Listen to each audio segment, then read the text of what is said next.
Okay, I have a lot of stuff I have to read before we start, so I'm going to start and let people keep filing in.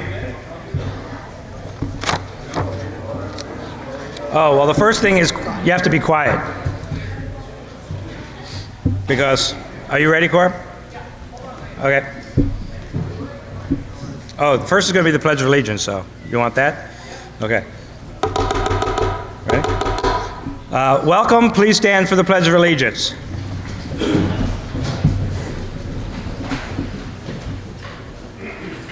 I pledge allegiance to the flag of the United States of America and to the republic for which it stands, one nation, under God, indivisible, with liberty and justice for all. Thank you. Please be seated. Warning for the Town of Townsend 2015 annual meeting.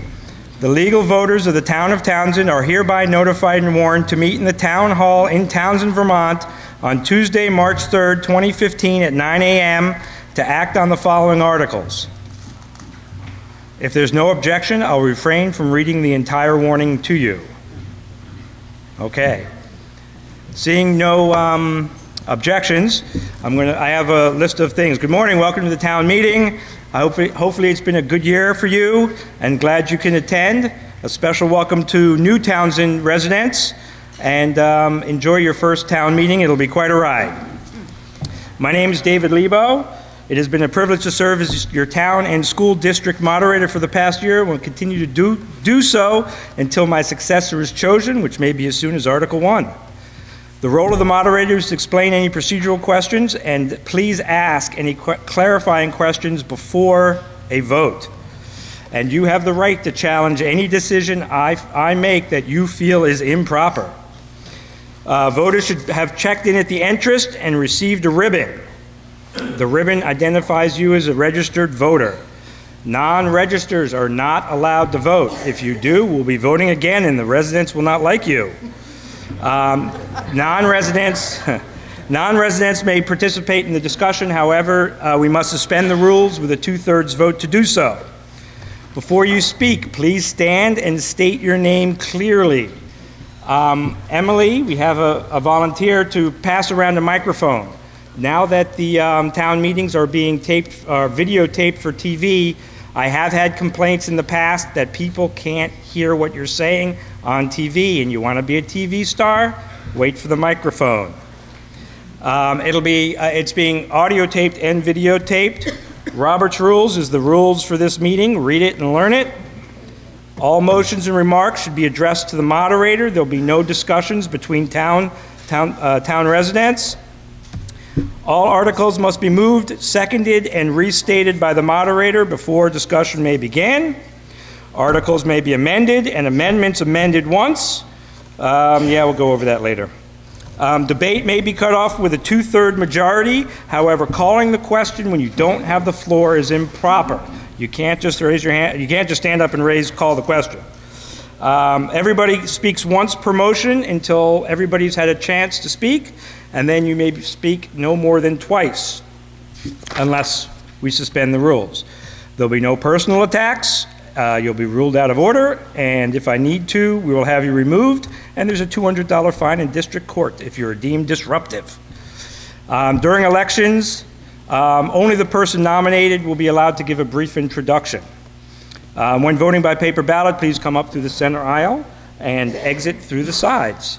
If you can't come up for a ballot to the ballot box, please ask for the ballot box to be brought to you, and we can do that. Please turn off your cell phones and pagers, and then leave your ribbons in the basket in the back when you leave to save taxpayer dollars. Up front, we have the select board. We have Kathy Hagee, Kyle LaPointe, Dale West, Carol Mellis, and Robert LaCour. An announcement.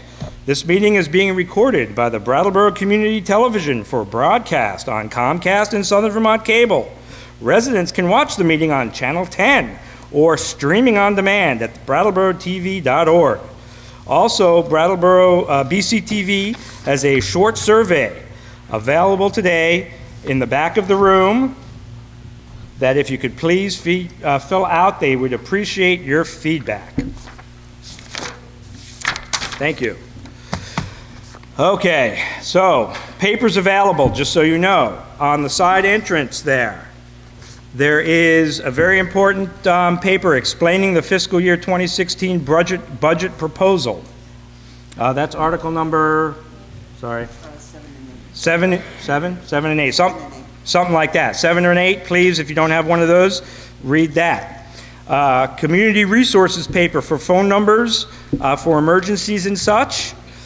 Senator Bill Doyle's Town Meeting Day survey, always very fun. Please fill that out. 2016 Town Meeting grids. A corrected table of contents for the annual report, so you know where you're going. And Townsend Elementary School has a need-to-know survey. Does anybody have any young children ages 0 to 5 for their budget and planning for the future? Papers in the back. Townsend trash compactors regulations. You might want to pick one of those up because as of July 1st, 2015, there are new regulations and you don't want trash stacking up at your house. Info on Rescue Inc. VSAC info for student loans. Emergency preparation workbook. Green Up Day information.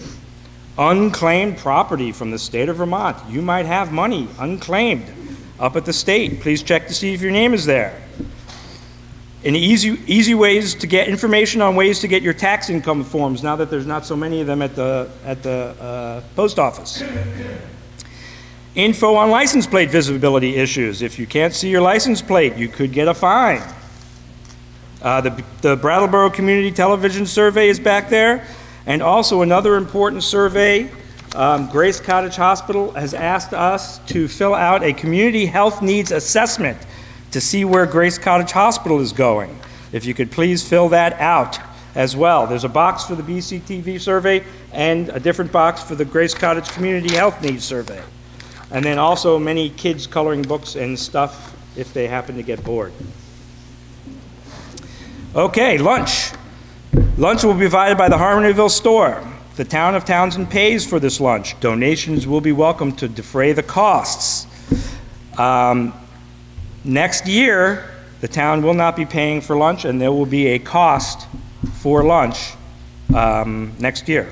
So be prepared, bring a couple dollars for lunch. If there are no other announcements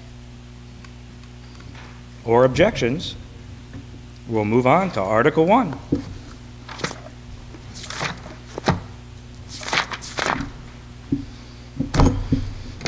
Okay. Article 1, to choose a moderator for the ensuing year. I haven't opened nominations yet. I will now entertain nominations. Okay, I'll accept the nomination. Are there any other nominations? Please, no? Yes, I gotta, yeah.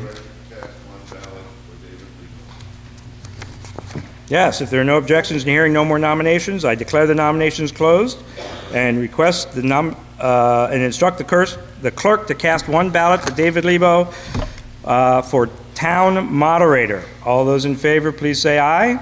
Aye. Opposed, no. Thank you very much. I am re-elected moderator for the remaining of the meeting and the following year. Article 2, to act upon the July 1st, 2013 to June 30th, 2014 auditor's report.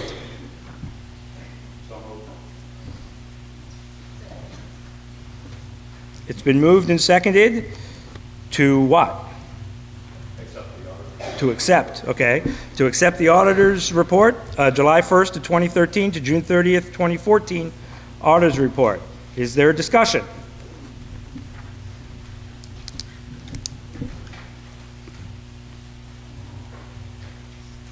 Sir.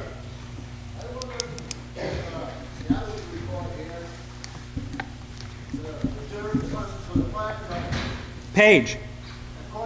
Wait. Yeah, that's okay. Page. Page? Wait, page. What page you on? What page, Irv? Do we want to talk about that?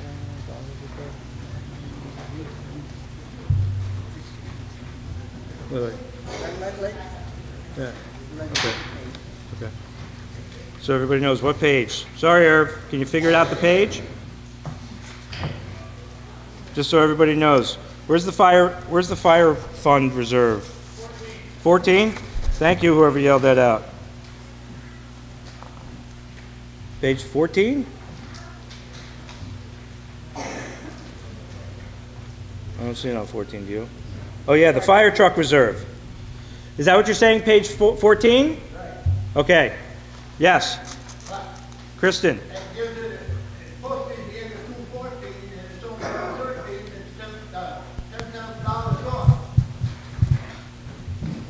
Kristen Cook.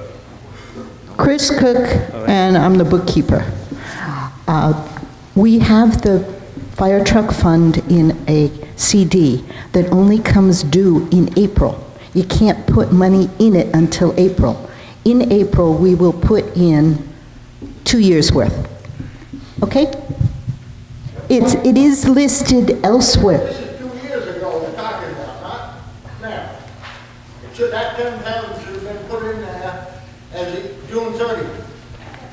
Yes, but the CD wasn't able to accept, they put it in an 18-month or 2-year CD. It's listed elsewhere as fire truck money.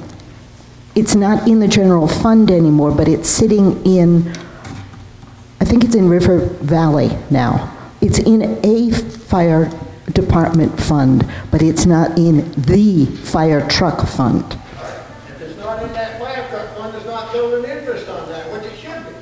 It's getting some interest in River Valley. Now, that big amount of money, a lot more interest than $10,000.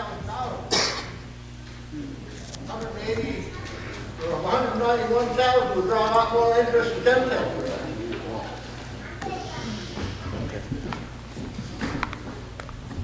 Any other discussion on the auditor's report? Not the town report. Okay, seeing no other discussion, there's a motion before us to approve the auditor's report July 1st, 2013 to June 30th, 2014. Yes vote approves the auditor's report. A no vote does not approve the auditor's report. Everybody understand? All those in favor, please say aye. Aye. Opposed, no. I believe the ayes have it. The ayes do have it. The auditor's report is approved. Article number 3, to see if the town will vote to reduce the office of listers to 3 elected officials. So moved. Second.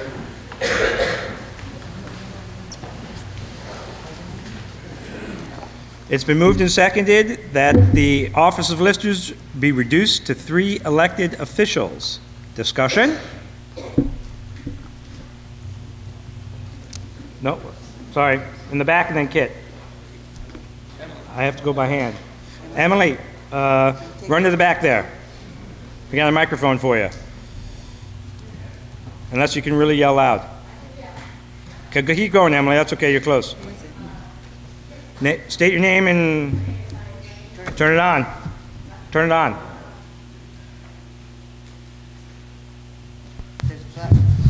There you go.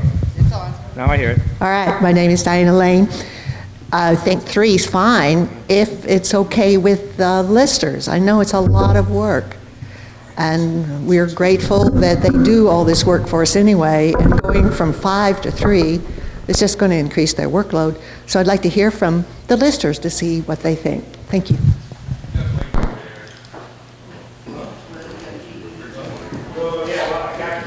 Right there. Wait. I just wanted to hear the reasoning behind this article. Okay. Who wrote it and why. Okay, fine. There's a lister right over there that, okay, hang on. Stands right back there. Mike Bills, I'm a lister, and we found over the years that no more than 3 on the board is much more efficient. I support being on the board of 3.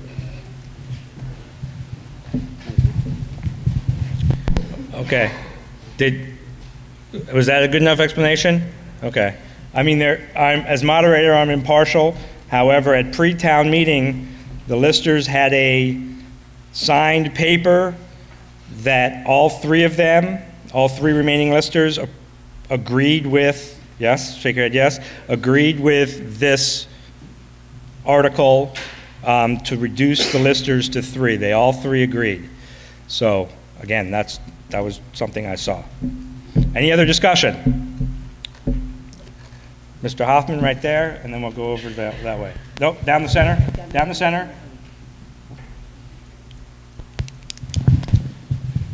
Thank you. Can you hear me?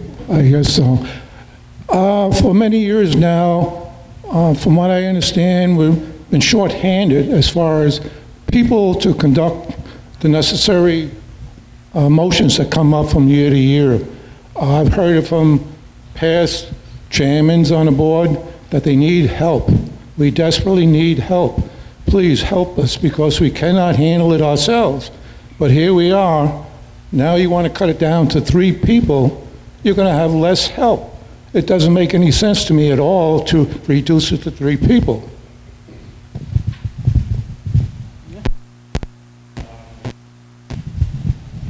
Emily, way over there.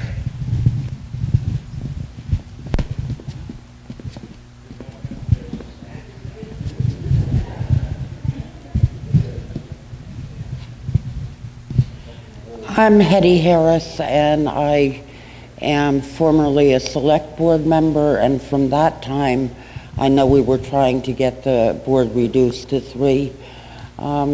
They were having trouble getting a quorum to make any decisions with 5 people. And if any of you have spent any time in the Lister's office, it's crazy when there are 5 people in there trying to work. It just is not big enough. They only have 2 computers. I don't think 5 people is functional. More discussion up front?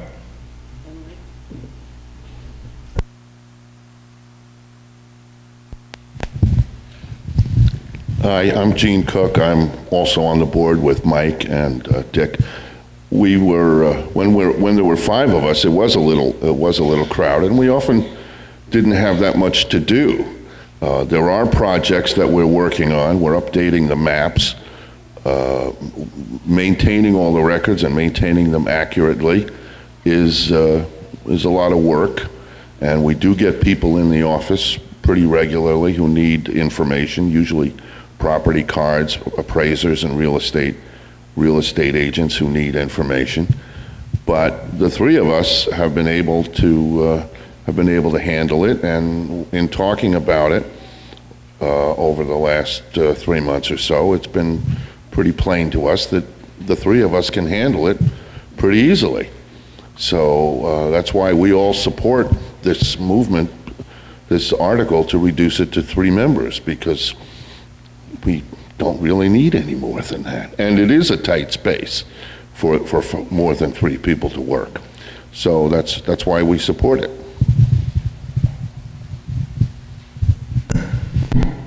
Further discussion? Seeing no further discussion, there's a motion before us to see if the town will vote to reduce the office of listers to 3 elected officials. Do you have more discussion?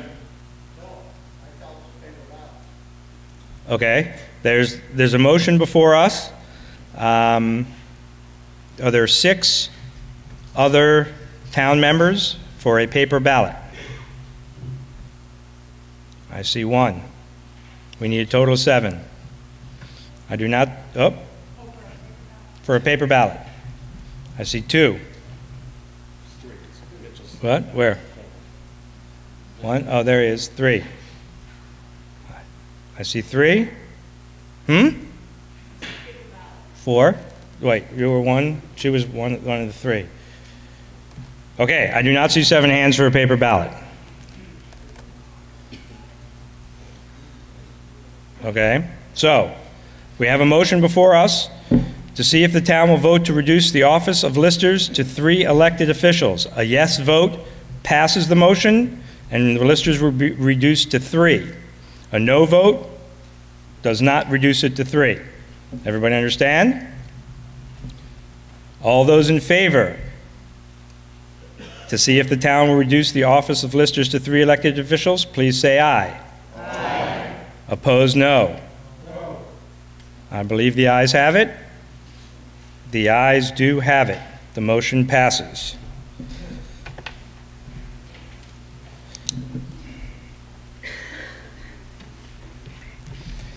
Article 4.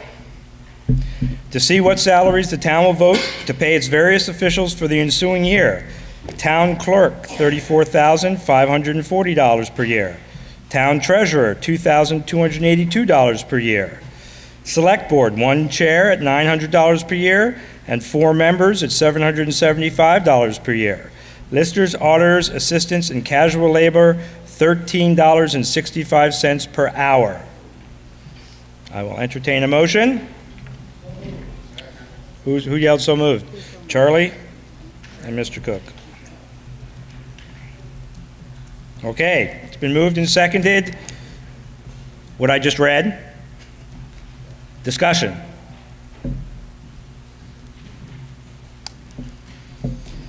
Yes, sir. How come that everybody else on there is at 2 or 3% and the select board went to 10% raise? Basically, the question came down.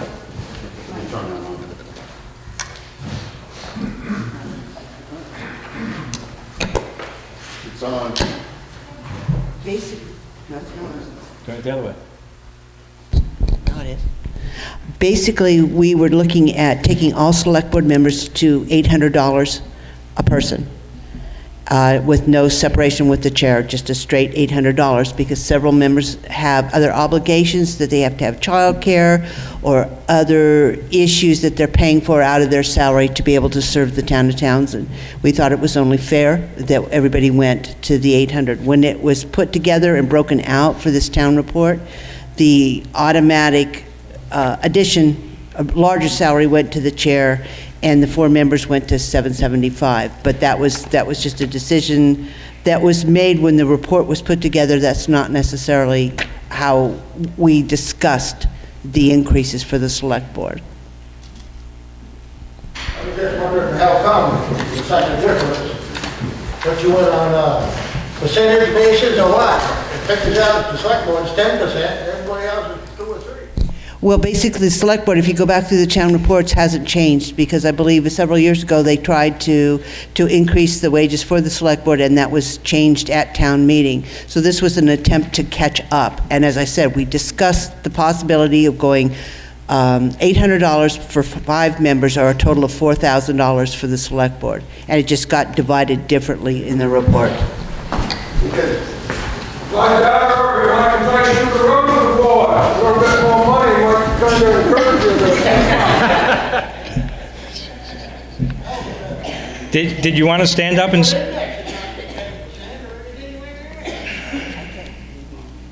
say, the federal index, raising things is not 10% or anything near. No, it's not. But when is the last time the salary changed for the select board? Can anybody remember? You know, and things are changing. People's lives are busy, and we were just making an attempt with essentially 4 people up for election on this board. We were just hoping to at least make it an incentive for somebody to pay for that child care to come out on 2 Monday nights a week. Yeah, well, sometimes it's 2 Monday nights a week.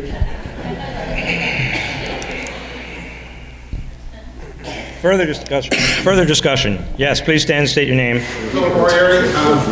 I don't think anybody who's served on the select board thinks that this is too much money. People get paid in dollars, not in percentages. $900 for the chair of the board, $775 for a member is outrageously low for what we ask these people to do. Okay. It's okay. It's okay. Emily, if you just hold it up, It works. No, no, no, you were doing great. I wasn't trying to say hand it to him, but if you just kind of hold it out, it actually was working. So that was okay. Good. Thank you. Okay, any further discussion? Yes, sir, in the very back. Yes. You gotta go way to the back. Oh, there's two of you. Wait, go down the center. Emily, center, center, center. There's a gentleman standing and then the gentleman in the very back. Thank you. I'm in the office, the Lister's office, and I can tell you this chairman puts in a lot of time, and I think she really earns some money. Thank you. Okay. Straight back, Emily.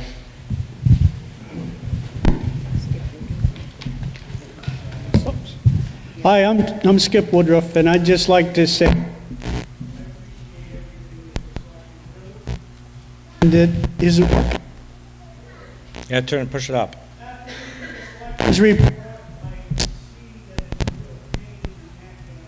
Giving your time to dollars, and I think it's a bargain, and I firmly support it, and you probably should get more.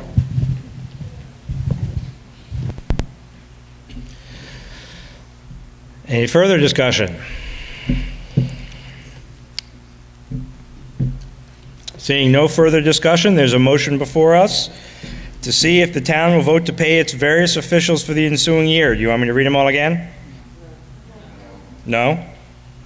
Okay. You all see the numbers? You're all good with the numbers? A yes vote passes the motion.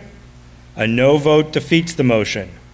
All those in favor of the motion, please say aye. Aye. Opposed, no. I believe the ayes have it. The ayes do have it. Okay, on to the fun part. Okay. Article 5, to elect all town officials for the ensuing year.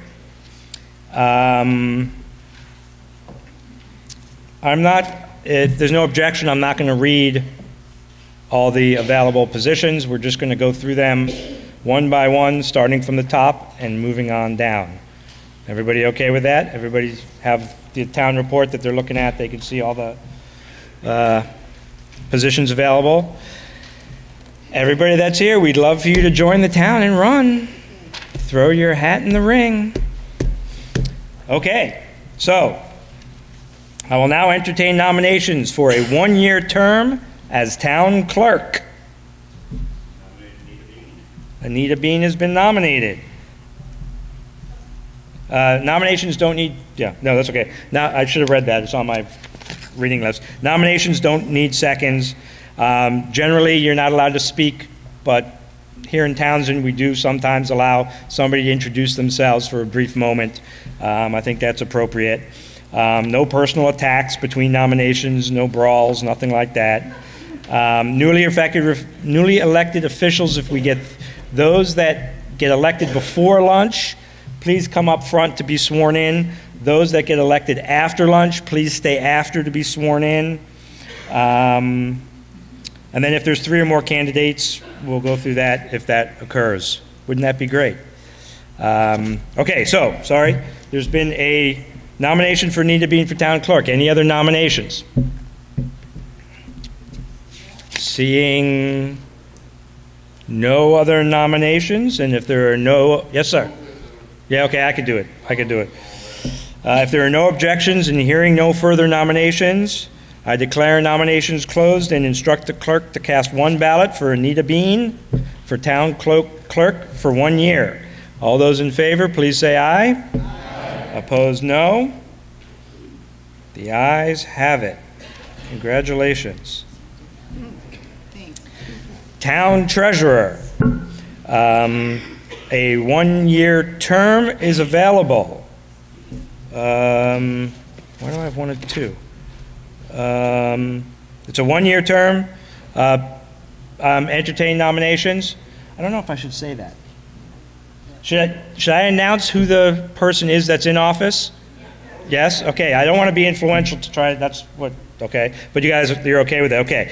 The town treasurer right now is Joe Dano. I'll entertain nominations. Joe Dano's been nominated. Where's Joe? Where's the bearded one? Oh, there he is. Is it your birthday today? Yesterday. Yesterday. It was his birthday yesterday. Every year I mark his birthday. Happy birthday, Joe. So Joe Dano's been nominated. Any other nominations? Seeing no other nominations, and if there's no objections, I declare the nominations closed and instruct the clerk to cast one ballot for Joe Dano. All those in favor, please say aye. Aye. Opposed, no. The ayes have it. Ready? Ready? Okay, Select Board. We have 3 positions open. 1 3-year term. Oh yes, 4. Sorry, 4. 1 3-year term. 1 1-year remaining on a 3-year term, and 2 1-year terms. So we're going to start with the 3-year full term. That was held by David Diesendorf, resigned, now held by Carol Mellis. I will entertain nominations for a 3-year term on the Select Board.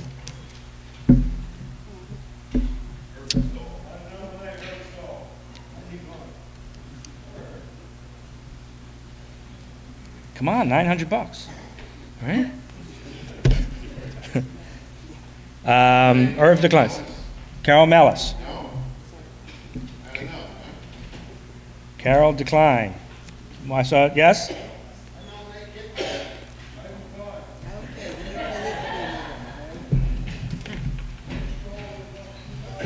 We're not getting, what? Zip, Jacob, is Zip here? Oh, there he is. Hey, Zip. Somebody's got to run the town. Well, we are. Oh, kind of.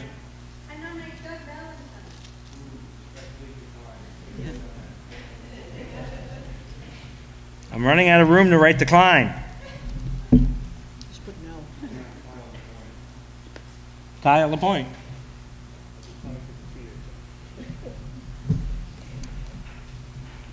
Well, that was promising for later.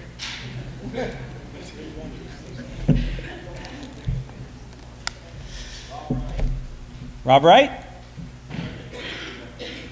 What? Where is he here? Where? I can't see him. Yes! Who nominated him? Jeff. Jeff Ross. Rob Wright? Okay. We have a nominee for the 3-year position on the Select Board. Thank you very much. What? Quick? Any other nominations before he changes his mind? Okay. Seeing no other nominations? Seeing no other nominations, and if there are no objections, I declare the nominations closed and submit one ballot for Rob Wright for a 3-year term on the Select Board. All those in favor, please say aye. Aye. Opposed, no? The ayes have it. That should have been more enthusiastic. Aye! Aye. Thank you. Okay.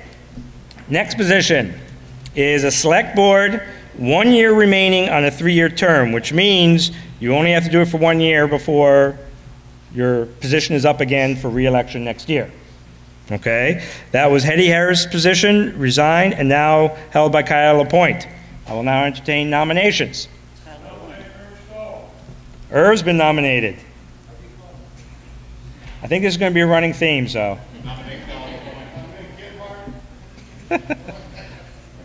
Okay, Kyle's been nominated. Kyle LaPointe has been nominated. He accepts the 1 year remaining on a 3-year term. Any other nominations? I don't think he can be. That's okay. Thank you, but I think as a highway foreman is not legally allowed to be a Select Board member. Otherwise, yes, we would wrangle him in. Yes, sir. That would be his call if he were elected to the Select Board and wanted to resign. Oh, that is true. Thank you. Point of order. Point of order. Thank you very much. He could accept the nomination and then resign his job. So that means he gets paid $900 rather than his current salary. No, $775. Oh, $775 if he's not the chair. So I think he respectfully declines. His kids want to eat. Okay. Thank you for that point of order, sir.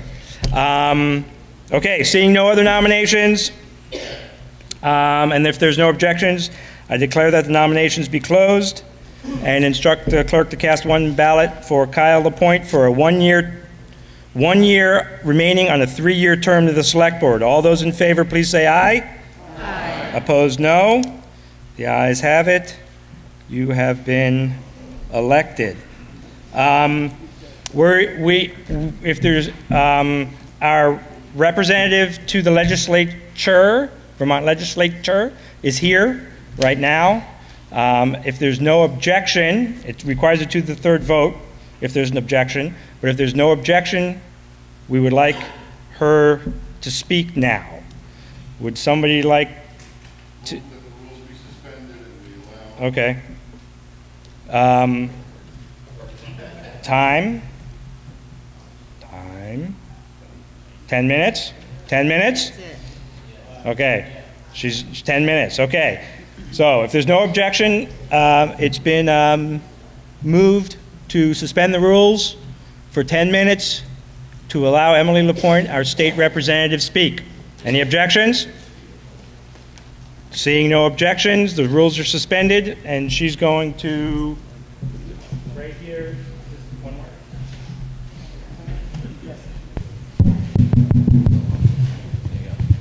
That works. It's warmer in here. I just came from Williamsville for the Newfane Town meeting, and they have had heat on there for like 3 days, and it is freezing in that building. So it's very nice to be up here in the sun in this second floor where it's really warm. I am Emily Long. Thank you for sending me up to Montpelier to represent you. It has been an education. And speaking of education, I've been appointed to the Education Committee up there, and we've been very busy. The Education Committee has sort of been the center focus for all the committees up there. I found out there isn't as much activity going on anywhere else except in education. So in education, we just passed a bill out the other day, H361, I believe it is. I think it was Thursday. We passed it out at 5 o'clock. And it is a pretty comprehensive education bill that I think it would be really good for all of you to take a good hard look at. It is now in Ways and Means, I believe, but it is still being worked on. There are some things in it that I think are really good, really strong, and there may be some things that all of you may have issues with. So I hope that you'll be, first of all, I have left some town meeting reports. They're up on the table in the back. I also have, and on there are my contact information. I also have a website, emilylongvt.com, which has my contact information. What I want is to hear from you.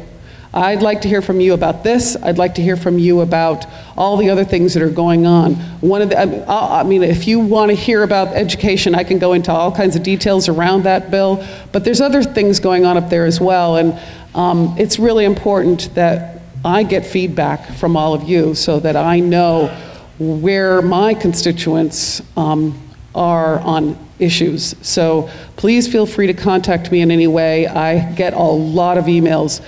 I get a lot of phone calls, I get a lot of messages, but when it comes from somebody in the 3 towns that I represent, I get right back to you as quickly as I possibly can. So please connect with me about that. One of the other things I wanted to mention that's ongoing in the State House, and I am new, and this is a real learning curve for me up there, but I've been diving right into this, and while it is a lot of work, it is rewarding and stimulating and challenging at times. But the budget gap that we have going on in this state right now is unprecedented, honestly. And while I don't have other years to compare it to, and you all know there's been a budget gap every year for I think the last 5 years at least, if not longer. And this year it's different. This year I think people are feeling very strongly that something really needs to be done. Some of the things that are on the chopping block are disturbing, honestly. And I've been getting emails recently about some of the things, questions about, funding for V-Farm, funding for things like Vermont Historical Society, things like that. I don't think there's anything that people aren't talking about at this point in time to try to close that budget gap. There's a $112 million budget gap.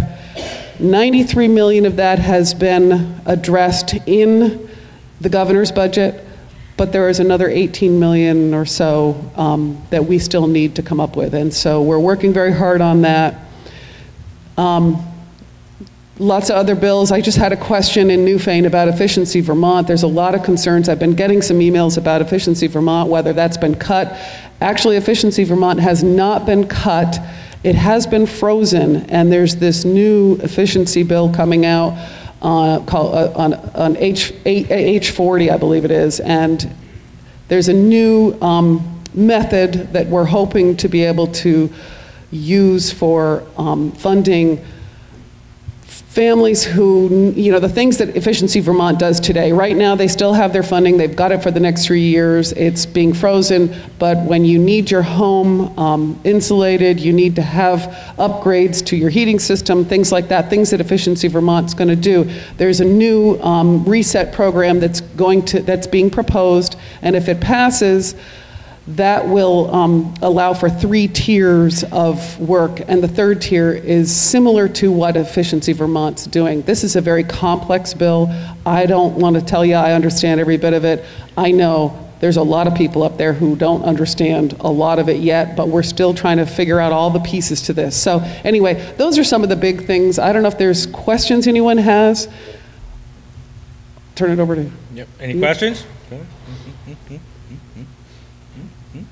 Okay, I'll let you.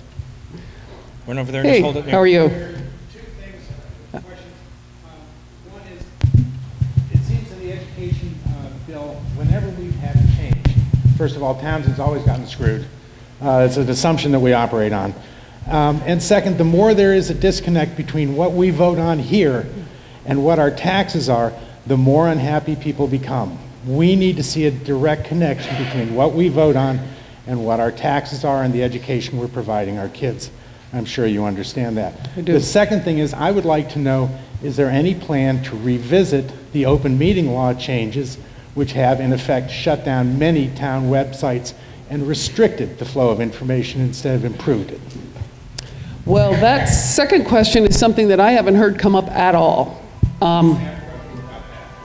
Well, no, I'm talking about from, yes, you did. But from the conversations in the State House, I haven't heard it come up at all.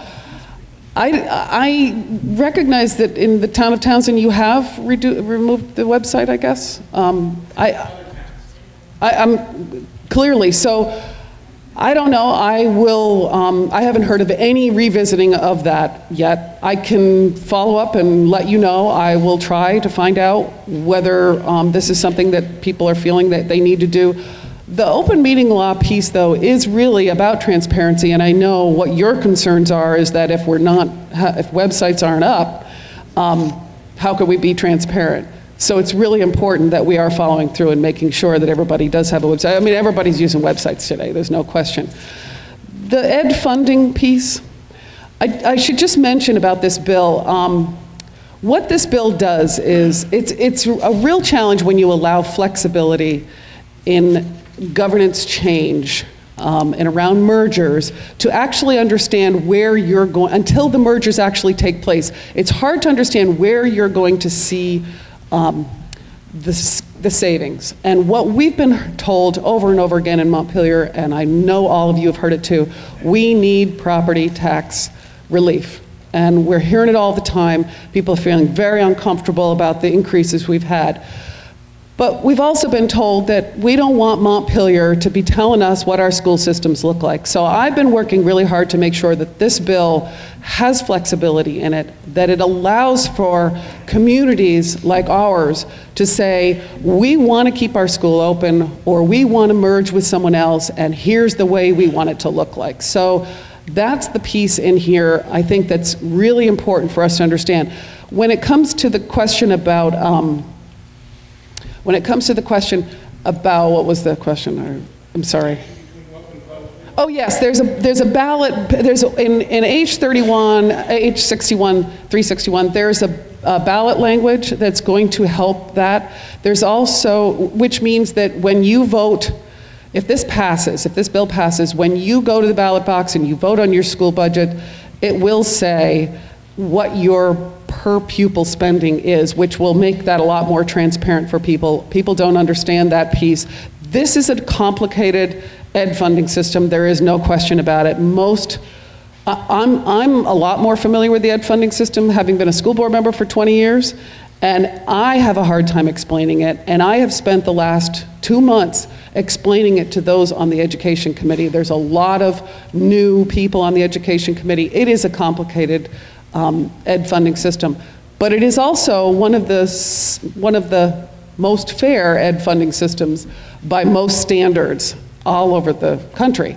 So I don't see big changes coming to the essence of the ed funding system yet, but there are proposals out there and people should be watching them. I know one of our local reps, Oliver Olson, is working right now, and I've been working closely with him on a bunch of different things, including questions about small schools grants that will affect Townsend and Jamaica and the conversations they're having. But Oliver's working with Jim Condon, who I believe is from Colchester, on a bill talking about how to change some of the ed funding system along the lines of what you're saying, and make it income. I don't know all the details of the bill yet, but make it lean more toward an income tax along with a flat top property tax and all that. So we need to keep track of all these, and I will be watching them. Transparency is critical. It really is. And if you don't understand what's going on, if you don't understand the ed funding system, it doesn't feel very transparent, even though, everything's right out there in front of you. So. Couple more questions? I'm Skip Woodard from up on Linden Hill. And I'm wondering where you stand on school choice. I keep reading that Vermont does have school choice, but in reality I don't see it happening. And it would be nice up on our hill if we did. School choice is a huge part of Vermont's history. There is historical school choice all over the state of Vermont. It is different almost everywhere you go. There are school choice that are part of interstate districts. There are school choice for 7-12. There's school choice. There's some non-operatings like Stratton and Wyndham Central. There are a lot of different models of school choice in the state of Vermont. I feel very strongly that those historical school choice models should be supported. And so there's nothing in this bill that would take away Vermont's school choice. The question around whether we should expand school choice, I think that's a conversation that probably can take place during these merger discussions.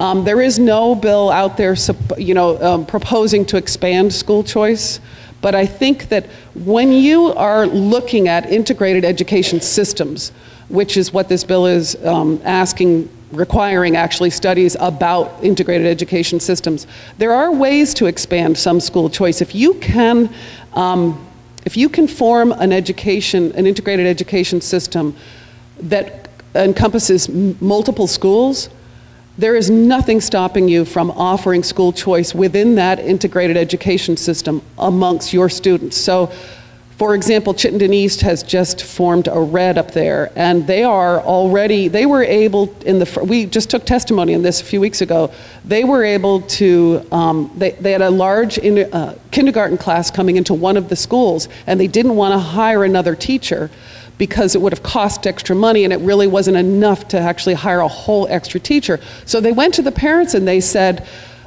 is anyone interested in in moving your child to one of the other schools where they had space. And about 4 parents took them up on it, moved their kids to this other school, and it allowed school choice within their district, and they didn't have to hire an extra teacher for it. So they were able to save money. That's the part about flexibly deploying staff. So what I encourage all of you to do is stay engaged in this. If this bill passes in any form that it's in today, what it's going to require is all of you to be involved in this conversation. We want, and I've been supporting this all along, we want local voice to be informing the decisions we make around what our schools are going to look like. And I also want to say, this is about, sorry, I'm going to wrap this up, but this is about small school support as well. A lot of people think that this is about closing small schools, but it really isn't. It's to support small schools staying open. So anyway. In the back, but we're over time. Do we want one more Sorry. question? Yeah, let him go. Go ahead. Wait, you got to either speak. Go ahead, run to the back. No, this way, center aisle, straight back. Congratulations on your new job, Emily. We like it. Anyway, name? Art Monet. Hi, Art. Just a couple things. I'll try to be as brief as I can. But number one is there's a lot of talk about marijuana legislation, and I just want you to know, as a former drug and alcohol counselor for our adolescent children, that marijuana does not improve the minds of our adolescents. If there's I don't care if adults smoke it, but if there's any legislation, I just want you to know that I would be a major advocate not to legalize it, because if adults can get it, kids can get it. Yep. And if it's legal, there's more opportunity for our kids to get it, and it does not make them smarter. And there are long-term health effects. So I hope that you do not support any legislation, even though there's a lot of money involved. I hope that for us that you would not support any legislation to make it legal. And the other thing is Efficiency Vermont, just very quickly, is they do a lot of stuff they don't need to do. When we bought this land over here in the Taft Meadows over here, they sent us, for 2 years they sent us letters, and they called us to tell us how much they could help us with it, and we weren't doing anything with it. So maybe they need to look at all their functions, and some of them that are probably not even necessary. And I could go on, but I'm going to be nice and shut my mouth now. Thank you. Well, thanks. I appreciate the comments, both comments. The Efficiency Vermont piece, I think, is really an important one. If we're going to be putting, I think this 40, don't hold me on this number, but I heard 46 million or something into Efficiency Vermont. We need to make sure that we are getting bang for our buck, and it is doing exactly what it was intended to do. That's being looked at. So I appreciate that comment. I think that's really important. Along the marijuana piece, I don't see this going very far up in the State House, first of all. I've had a lot of feedback on it, though. There's a lot of people who are worried about it. What's happening right now is that there's an appeal for clearly there's an appeal for the revenue, but there's much more concern about what the impact is, and it's not just around kids, although of course that's a big deal. We all know that unfortunately, regardless of whether legalizing marijuana would allow children access to it, they have access to it today too, and you know that as well as I do. And so we need to make sure that we're doing the best thing we can for our kids. So that's really important. But I think that watching Colorado and Washington and DC and the places that are legalizing it, there's some real concerns around it. There's no question there's some concerns around legalizing it. So I don't see that moving forward right now.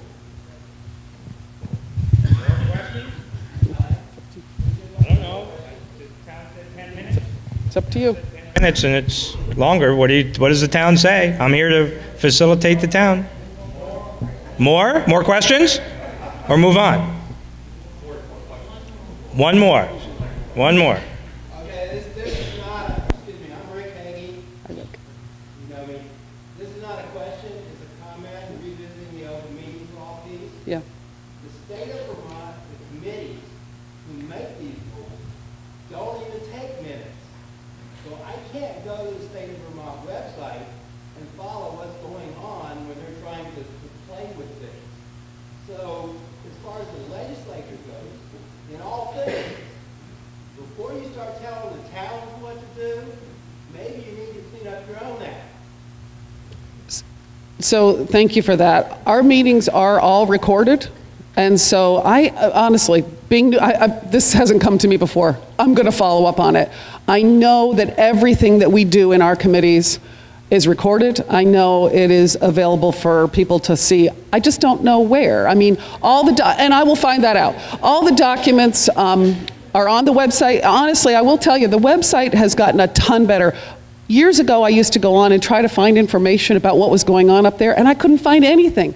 Today, you can find every single document. We ask for everybody who comes to testify that they bring it to us in electronic form. It gets posted before we even get the testimony onto the website. Go to the website of any committee you're looking at. You can search that Vermont Legislature website and you can find all the testimony. It's really important to follow up on that. So if there's an issue that you have, there's a lot of information on there. I'm going to find out how to get the minutes that are taken at our meetings. I know they're recorded. We have CDs. There are I had to miss. I got held up in a delayed flight and couldn't get there on a Tuesday when I was supposed to be there, and they recorded it for me, what happened during that day, and I got a CD for it, so I know it's available. Anybody who wants to see it can see it. So, but I'm going to still follow up on the open meeting law piece. I appreciate the comments about that. It's really important. So thank you. Thank you.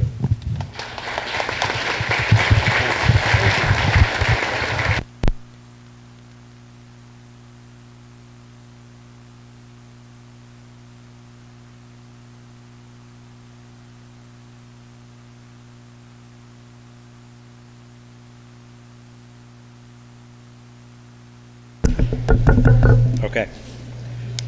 Okay.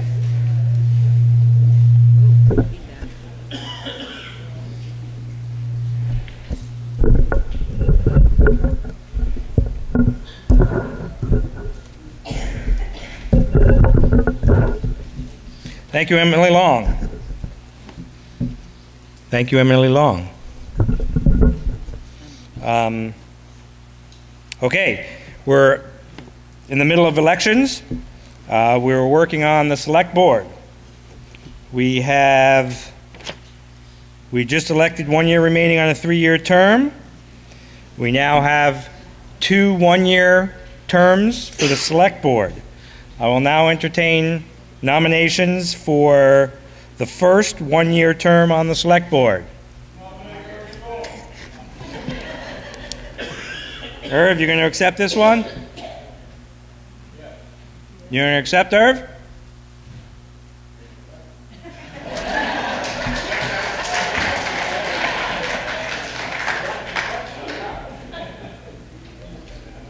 Did I hear a yup?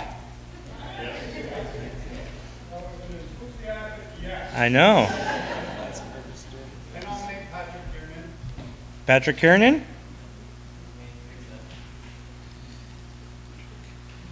How do you spell your last name? Kiernan. What? Oh. Okay, okay.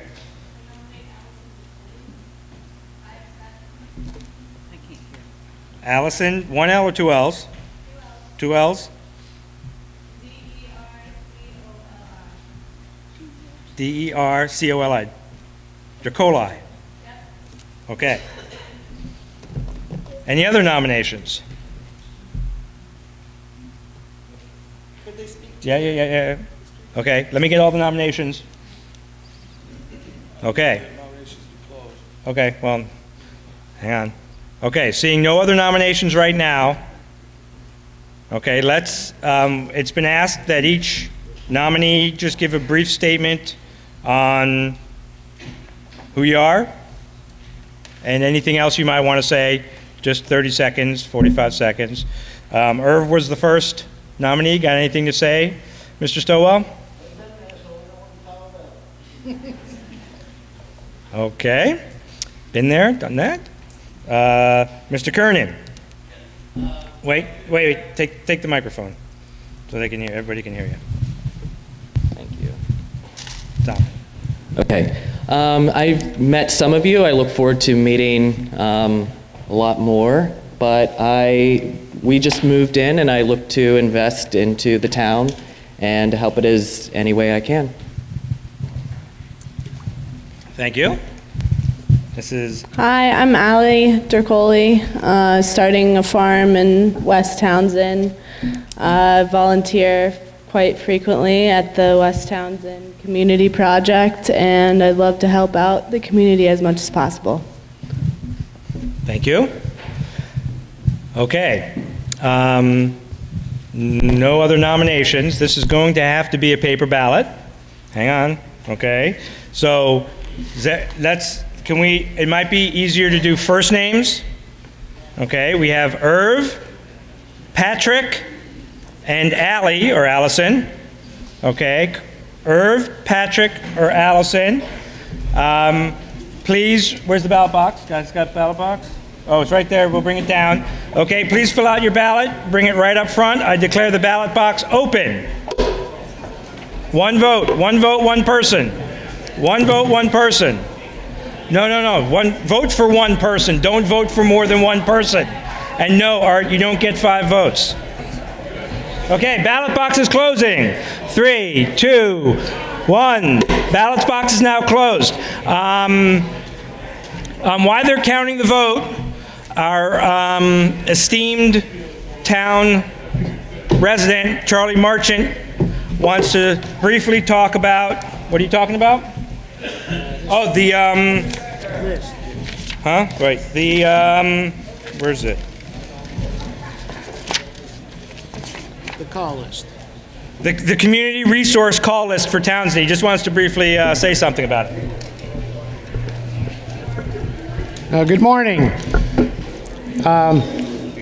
Since before Christmas, there's been a group of people meeting on Wednesday mornings in the library at 9 o'clock, and the group has called itself Hope and Action. And the idea of the group is to plan some activities for the residents of Townsend. And so far, 3 of those activities have taken place. The last Saturday in January, Valentine's Day, and this past Saturday, here in the town hall, there was a Contra and Square dance, and then last Saturday there was a concert. There'll be more events scheduled for the last Saturday of the month from March, April, May, and June. Each one of these events is sponsored. There's no taxpayer money involved in this program. And the whole purpose of the program was to get people in town together. And I have to admit, I was here Saturday night. I wasn't at the January one, and there were a lot of people, and I pride myself on knowing a lot of people in Townsend. There were a lot of people there that I didn't know, and so I think it achieved its purpose. There were well over 100 people here Saturday night. So there'll be posters put out that show what's coming up. If you're interested in participating in this, the meetings are on Wednesday morning, 9 o'clock in the library. They last an hour, and then we move on. One thing that came out of the meeting was Marge Holt, who, by the way, broke her leg and is recuperating at home. So if anyone knows Marge, give her a call. She's homebound. Tough winter to be homebound. But she and myself put together, she brought a list of call numbers that had been put together years ago by the Valley Health Council, that if you have a crisis and you need some help, who do you call other than 911? In other words, you run out of fuel, or you run out of firewood, or your roof starts caving in, and this winter would be something like that. Who would you call to get some help if you can't run next door to your neighbor? And the numbers were just way out of date. So a group of us got together, and the result is this yellow sheet of paper, and people in Newfane and also Jamaica, they also like the idea, so they've taken the same idea and updated their call list. And this doesn't take away from a true immediate emergency, meaning you call 911. It's for other resources. So they're on the table over by the checklist. And if you have any questions about how this group is functioning and what they're doing, please give me a call. And I would like to thank the Select Board because they're the ones that allowed the upstairs of the building to be opened up so we could have these events. And without their support, this wouldn't have been able to take place. The other thing, the Townsend Historical Society has been the beneficiary of a large number of Leland and Gray photos. And I'm looking for people who might be able to identify, and I'm not going to age all of you here, but they're 1929 and 1930 class photos. But you might recognize a grandparent or someone like that in the photo. I have them here, and if anyone's interested in looking at them, come over, and I'm over here by the TV camera. You can take a look through them. And usually these are not individual photos, they're group photos, so probably there's more than one of them out there somewhere, and hopefully there's someone that has one with all the names on them. But they start around the class of 1927, 28, 29, and go up to about 1941. So, and they're property now of the Townsend Historical Society. Thank you.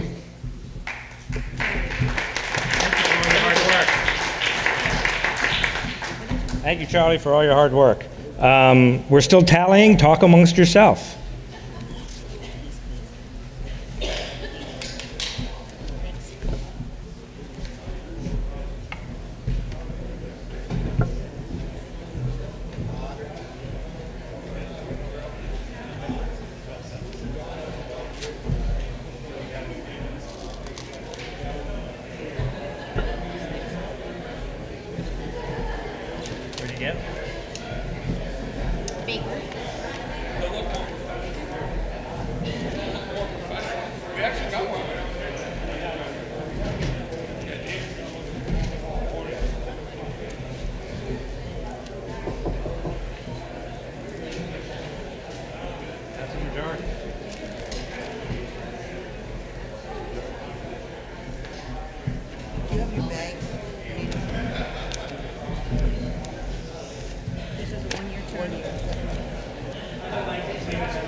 There's a 2-year term remaining?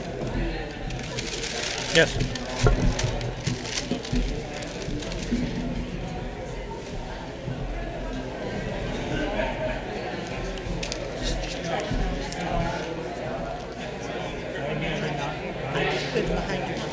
Yeah, non-business meeting. Yeah, just stand up, raise your hand. Yeah.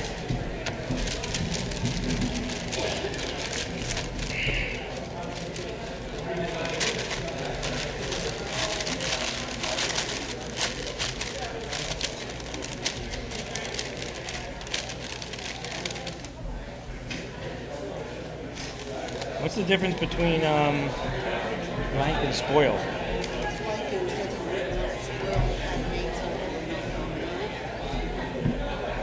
So both wrong. Okay. That's good.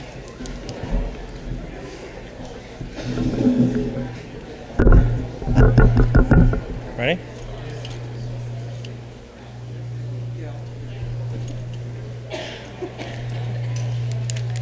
Okay. Ready? Okay.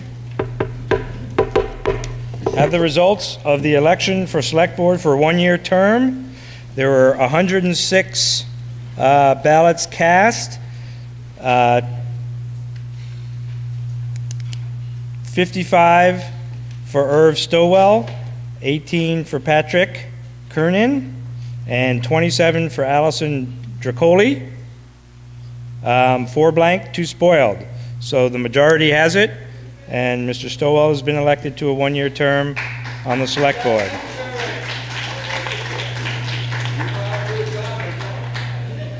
I'll now entertain nominations for Select Board for another 1-year term.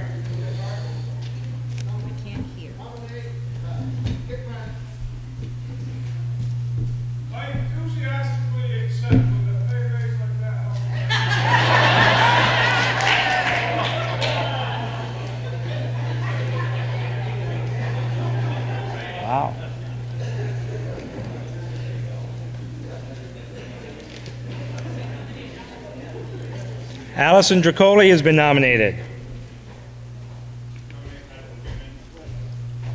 Patrick Kernan has been nominated.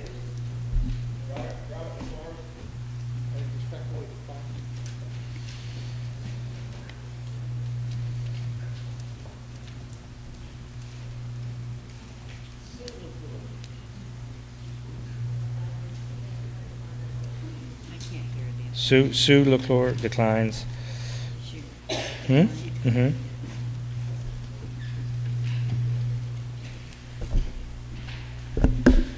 Any other nominations? Okay.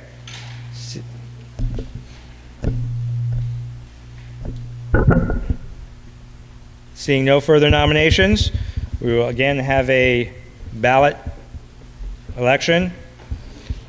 We have Kit, Allison, and Patrick. Please try to write clearly. Please try to actually write on your ballot. Please try to, what's happening, I think the blank ones, is that people have two pieces of paper stuck together or something. So it's just try to make sure that there's one piece of paper. Okay, Kit, Allison, or Patrick, come down the middle, out the sides. The ballot box is now open.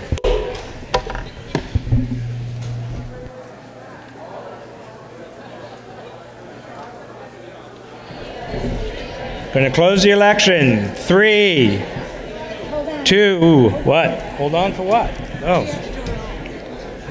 Come on, vote quick. The ballot box will be closed. 3, 2, 1. Ballot box is now closed. Election results for Select Board, one-year term. 103 ballots cast. Kit, 68. Allison, 12. Patrick, no. Kit, 68. Allison, 21. Dyslexia. Patrick, 12. Spoiled, 2. Kit has been elected to a one-year term on the Select Board.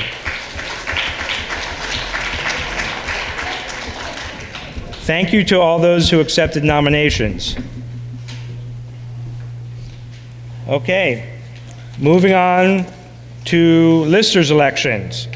We will be dropping the 2 one-year term, I believe that's correct, right?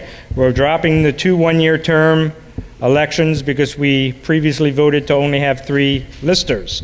So we have 1 position open, 1 3-year term for lister, currently held by Mike Bills. I will now entertain nominations. You say the same thing, Jeff? Yeah. Mike Bills has been, yeah? You're in? You're in? Okay. In the back. Mitchell, what? Suzanne Palmer. Where'd you go? Yes, you're in? You're in.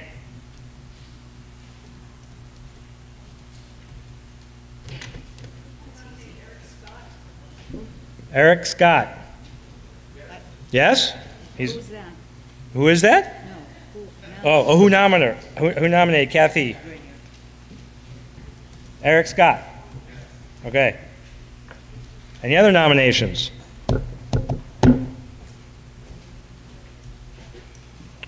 Okay, seeing no other nominations, do you want to give a brief, do you all want to give a brief synopsis? Yes? Mr. Bills first? Mr. Bills. Good. You're going to speak, go ahead, stand up. You want to speak loud or you want the microphone? She's going to speak up. Hang on.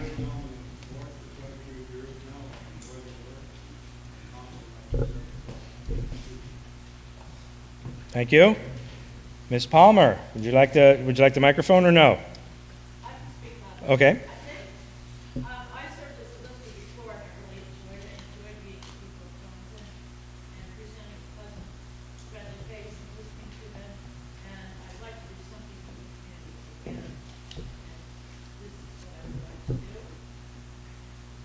Thank you. Mr. Scott, would you like the microphone? Eric Scott.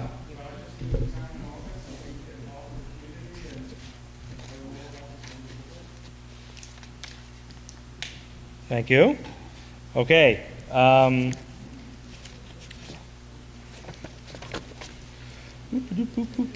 Okay. So, any other nominations, I guess? Declare nominations closed. Okay, this is going to be by a paper ballot. We have Mike Bills. I guess you could put Mike. Suzanne Palmer. I guess you could put Suzanne. And Eric Scott. I guess you could put Eric, but I guess the last names are easy enough too. The ballot box is now open.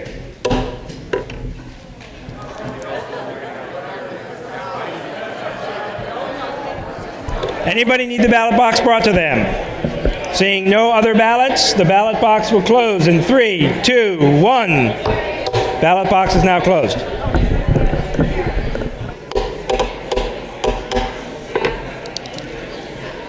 We have the results of the 3-year term as Lister. There were 103 ballots cast, 63 for Mike Bills, 11 for Susan Palmer, 29 for Eric Scott. Mike Bills has been elected Lister for a 3-year term. Thank you for your service. Moving on, more elections. Election for auditors. We have 1 3-year term, 1 2 years remaining on a 3-year term, and 1 year remaining on a 3-year term. We'll first do the full 3-year term. It was held by Mr. Ellingson, who resigned, and Ms. Esquivo was appointed and resigned, and is now held by Margaret Bills, who was appointed and resigned. That must have been new. I didn't know she resigned either. She resigned? She just resigned. Okay, so that being said, we have an open spot for a 3-year term as an auditor. I'll now entertain nominations.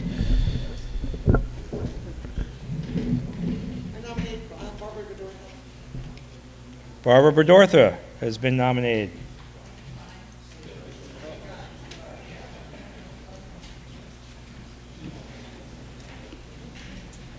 Any other nominations for auditor?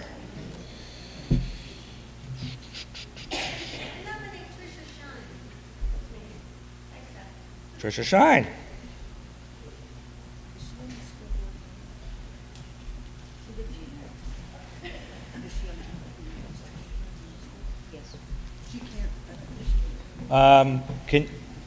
Wait.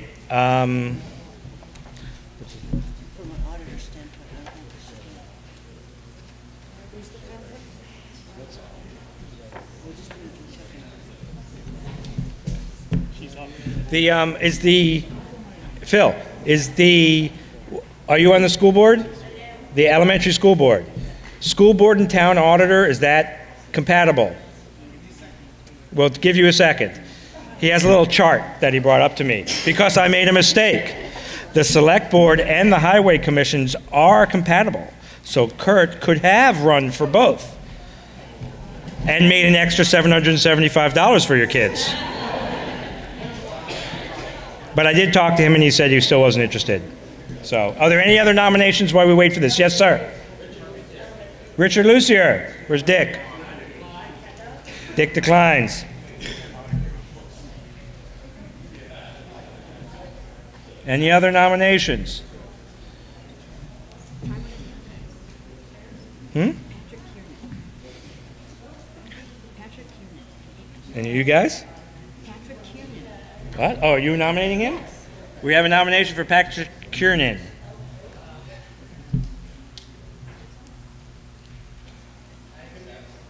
Patrick accepts? Huh? Well, no, we're still working on it. We're still accepting more nominations. They are incompatible. You still could run for this, but you would have to resign your other. Okay, well then she wouldn't be able to run again. Your druthers. Think about it. Patrick Kiernan has been nominated and accepted the nomination for the auditor position as well. Any other nominations? Okay, no other nominations. decision, choices? You want to run for this? You want to? Huh?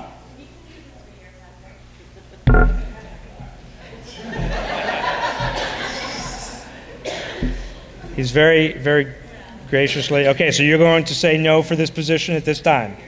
Okay. We'll get. That's Tricia Shine. Yeah. So she's going to decline now. Okay. Any other nominations? Auditors is supposed to be done by paper ballot, but if there's only one person, do we have to do a paper ballot? That's what the Class C1 ballot is. Okay, right, but that's, no, we're good? We're good? Okay. No other nominations? Okay. I keep forgetting what to say. If there's no objections and hearing no other nominations, I declare the nominations closed and instruct the clerk to cast one ballot for Patrick Kernan for a 3-year term as an auditor. All those in favor? Opposed? No? Good. Thank you. We appreciate new blood very much. We really do. Good to get involved in town politics. Good for you. Okay, well, not politics. Town business. And politics. Okay. Now we have a 2-year remaining on a 3-year term for auditor. That was held by Ryan Hockerlotz, who resigned, who then was, Alice Gausch was then appointed, and then I understand she resigned. So it is an open spot for a 2-year remaining on a 3-year term. I will now entertain nominations.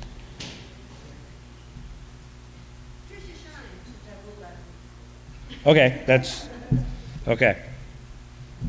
Tricia Shine has been nominated and accepts.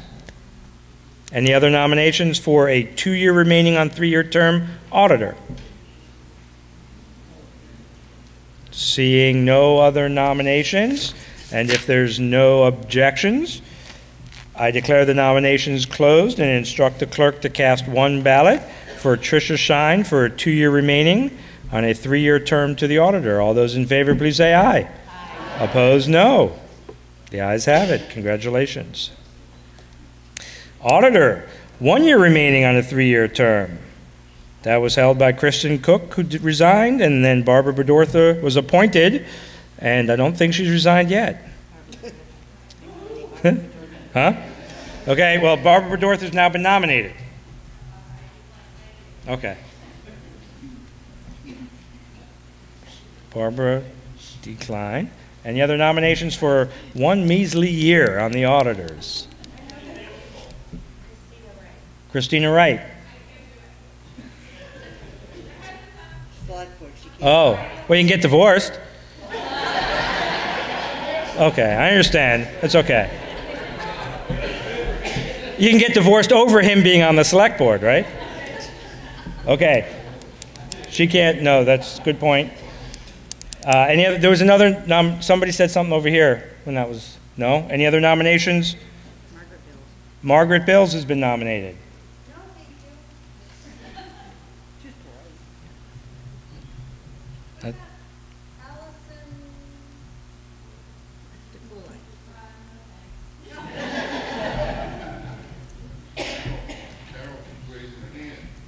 I was going to suggest Eric Scott. Eric Scott? 1 year remaining on a 3-year term for auditor. Good job. Okay. Eric Scott has been nominated and accepts his nomination. We got to get more people to move to Townsend that don't know what's going on.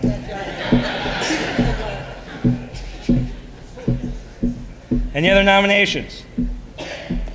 Seeing no other nominations, and hearing no objections, I declare the nominations closed and instruct the clerk to cast one ballot for Eric Scott for auditor, 1 year remaining on the 3-year term. All those in favor, please say aye. Aye. Opposed, no. The ayes have it. Thank you, Mr. Scott. Seriously, it is good to see new people running for things. I think that's good. Okay. Next election, property tax collector, 1-year term, currently held by Joe Dano. I'll now entertain nominations.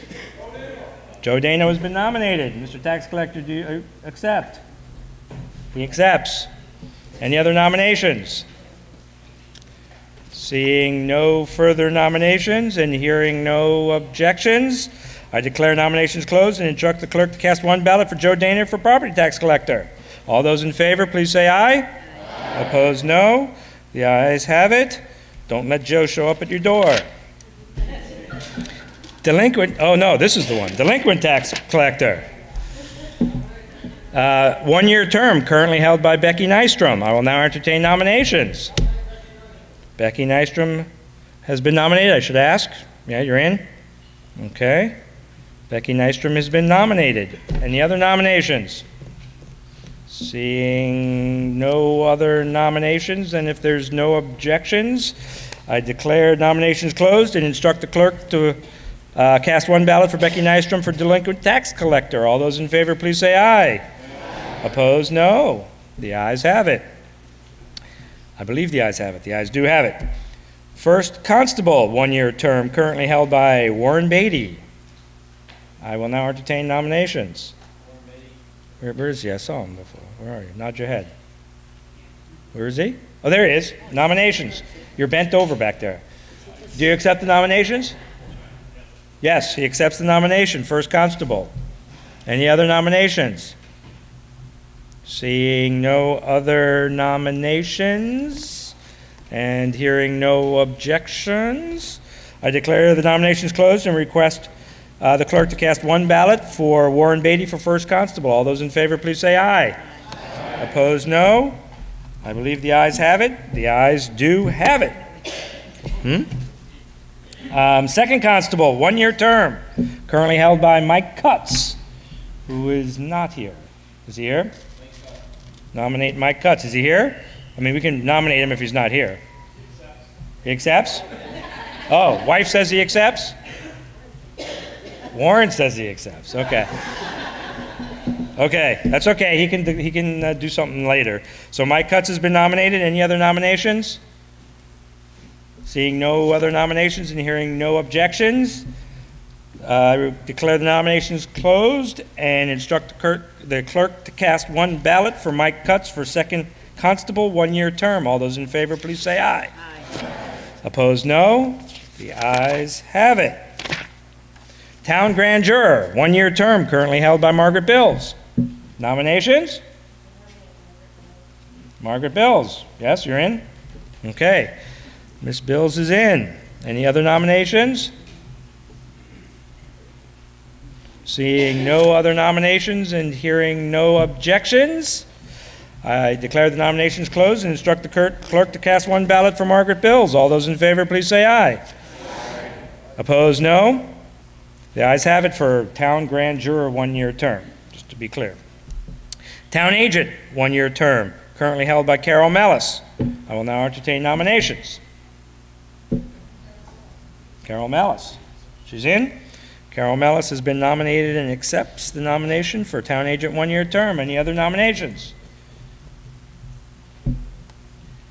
Hearing no other nominations nor objections, I declare nominations closed and instruct the clerk to cast one ballot for Carol Mellis for a 1-year term as Town Agent. All those in favor, please say aye. Aye. Opposed, no. The ayes have it. Okay, Library Trustees. We have two positions, 1 5-year term and 2 years remaining on a 5-year term. We will first do the 5-year term. I will now entertain nominations for the 5-year term. Maggie Bills. You're in? Okay. And those are compatible, I assume. Being a trustee and an AD. Yeah? Those are good? Yeah. You've been doing it forever? So, okay. I hope it's compatible. Okay.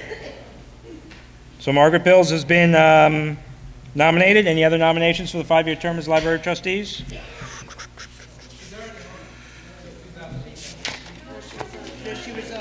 She resigned. She resigned a 1-year position. She had 1 year left remaining on her 5-year term. She resigned that to do something else, to be an auditor. So now we're going to have an election for her 1 year remaining on her 2 years. Oh, yes, 2 years. Sorry, yes. 2 years. Okay, so, She's doing the 5. yes, she's doing the 5. She's going back to the full 5. Any other nominations for the full 5? Seeing no other nominations and hearing no objections, I will instruct the clerk to cast one ballot for Margaret Bills for a 5-year term as a library trustee. All those in favor, please say aye. Aye. Opposed, no. The ayes have it. Now we will do 2 years remaining on a 5-year term for Margaret Bills, who resigned. Yes? Nan Danforth. Nan Danforth accepts. N-A-N? Danforth.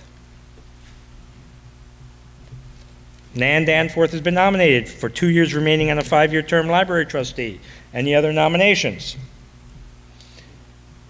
Hearing no other nominations or objections, I will instruct the clerk to cast one ballot for Nan Danforth as a library trustee, 2 years remaining on a 5-year term. All those in favor, please say aye. Aye. Opposed, no. The ayes have it. Cemetery Commissioner, 1 5-year term. Ricky Snow holds the position right now.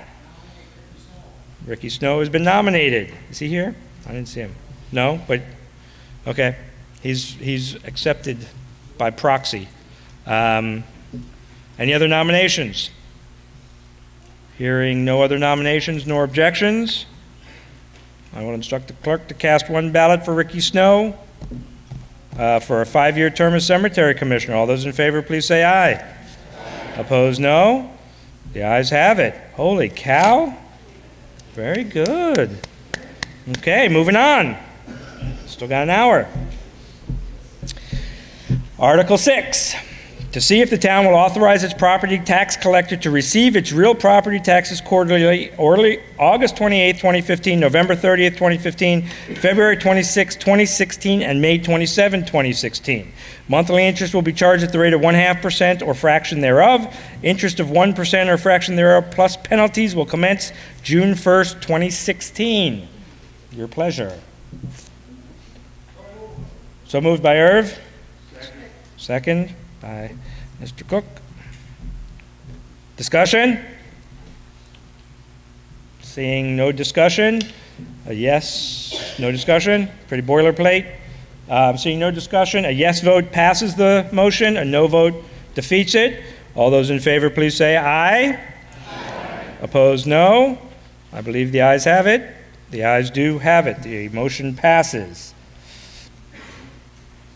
Article 7, to see if the town will vote to appropriate $498,959 to pay for the running expenses and liabilities of the town, of which $737,501 is to be raised by taxation.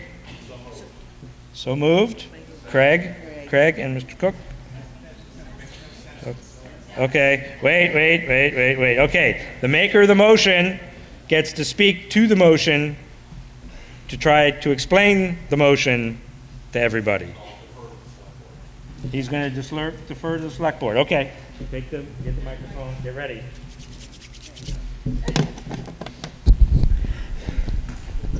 You got me a short leash here.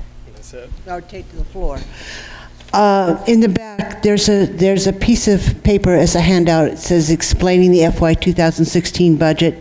If you don't have a copy of that piece of paper, why don't you go grab it now? It'll make it a lot easier to understand what's going on with this article.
Everybody got a handout that wants a handout?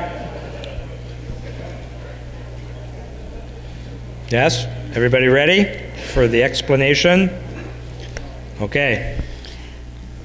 So as this handout explains, in town meeting in 2013, the voters approved expenditures that included some highway department projects and a new dump truck.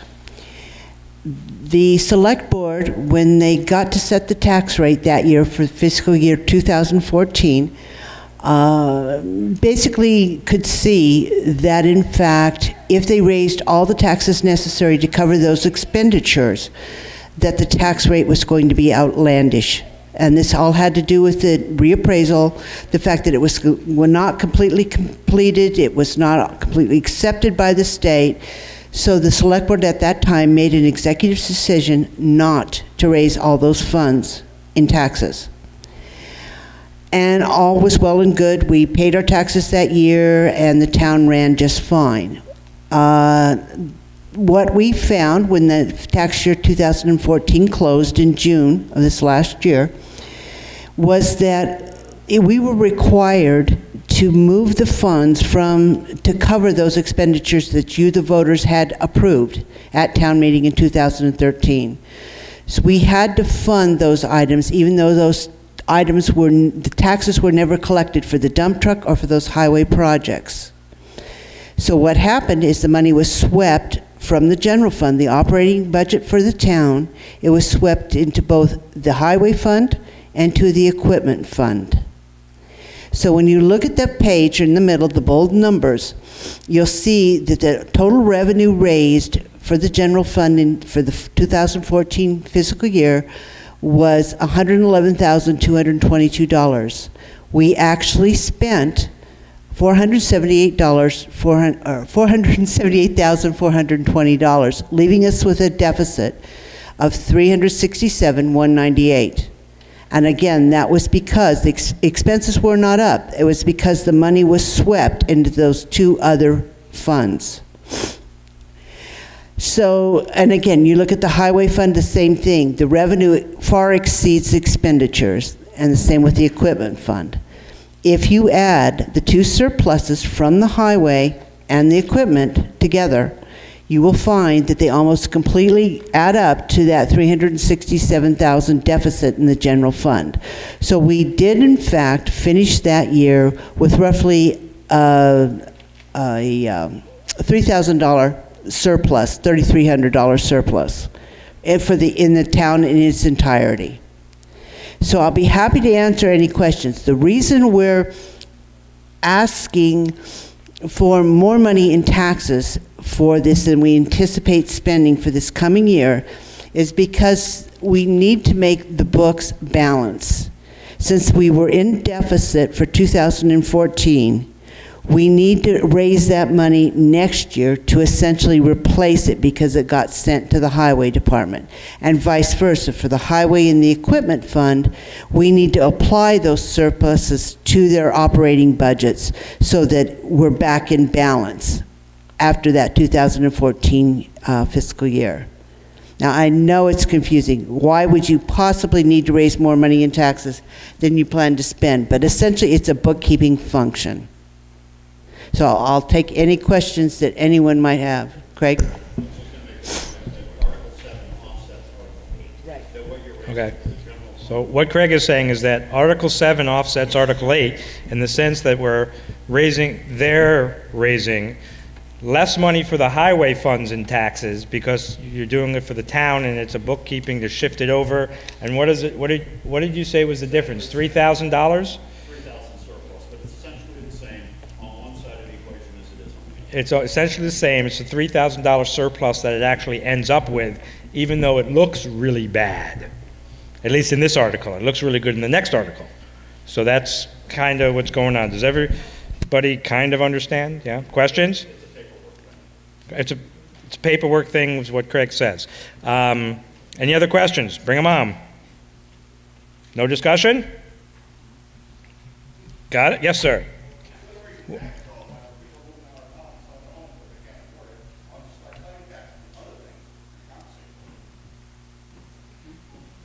Why don't we start, here, do you want to say that again with the microphone? Go ahead, bring that back there to him. People didn't hear you, I'm sorry.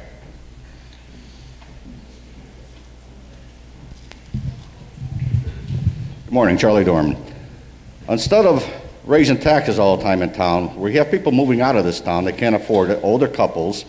We have a lot of places that are up, if you noticed last week in the paper, being up for sale under delinquent taxes. We got to start thinking of cutting taxes from other items to compensate instead of continually raising taxes in this town. Thank you. And I'll point out down at the bottom of the page, it notes that in fact the overall request for the highway and the town is down by $6,800 next year. So we have essentially cut taxes, a small amount, but it's not going up.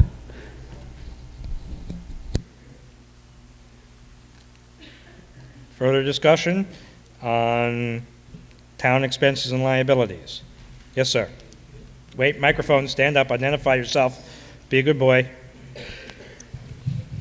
I'm Chad Greenwood. I'd just like an explanation on the administrative assistant and the town bookkeeper. You can't put the microphone under the book. On the what? The administrative assistant and the town bookkeeper. Page? Page 89. 89? Yes. Page 89, you would like an explanation. 8 and 9. Page 8 and 9, you would like an explanation. Do you have a specific question? I mean, or do you Well, want to? at one time, we did away with the bookkeeper. The administrative assistant was, and basically doing that function, and now we have both, and the wages are staying the same. We made the decision when we came into the office that in fact we needed more help in the bookkeeper's office than we currently had. We didn't have auditors that were able to function and really help in the financial office. And Mr. Hunt, who was serving in that capacity, wasn't really comfortable doing all the bookkeeping work, plus working as an administrative assistant for the select board. So one of the first things we discussed as a board was the fact that we needed to move Mr. Hunt out of that office and bring somebody in who had the experience and the time to start looking at the bookkeeping function for the house or for the select board and to start providing us with the information, financial information that we needed. We made, I don't remember, you came on in July? In June 30th, we actually brought a bookkeeper in. Well, we had one before that, that didn't work out very well, and then Chris came on at the beginning of the new fiscal year, essentially. And she's been working in that office since. Mr. Hunt has, in fact, begun to do more of the DPW work, the Department of Public Works work. He's also been helping us all learn this job, because all 5 of us were essentially brand new, and it's been an interesting year, no doubt about it. But he's also been critical in instituting the purchase requisition system that we would like to see continue to grow for the town. He's been doing the price shopping, for lack of a better word, to make sure the town gets the best buys possible on the stuff that we buy, and or that we're looking at those pennies when we come down to paying the bills. We make sure we get the most bang for a buck for every dime we spend. So that's become kind of his new role, as well as being a select board assistant, while the bookkeeper's office is in fact now a separate entity. Does that answer your question? Yeah, so he's basically a full-time position to a certain extent? He's a full-time position divided about 15 different ways, yeah. Further discussion?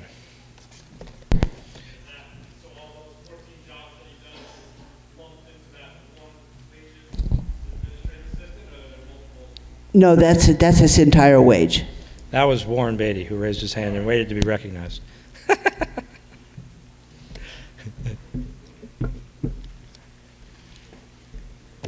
Any other discussion?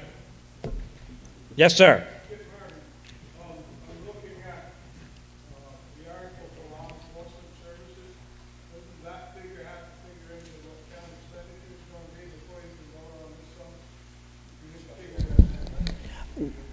It's going to be handled as any special article would be. If the town chooses to contract with the sheriff's department, that will be at the time of setting tax rate, that will be added into the tax rate, yes. Yes, sir.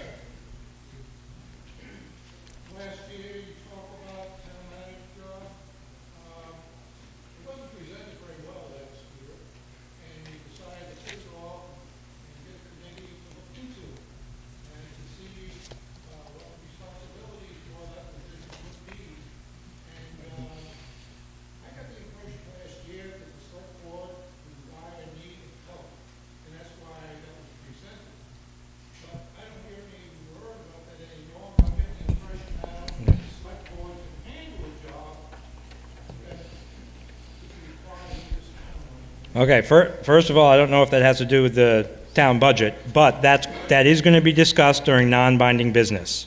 That's about town governance.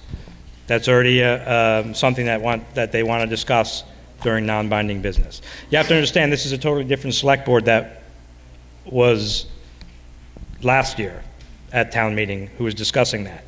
So that doesn't have to do with the appropriations. However, there will be discussion during non-binding business about town governance. Okay? Any other discussion on the town expenses and liabilities? Yes, sir.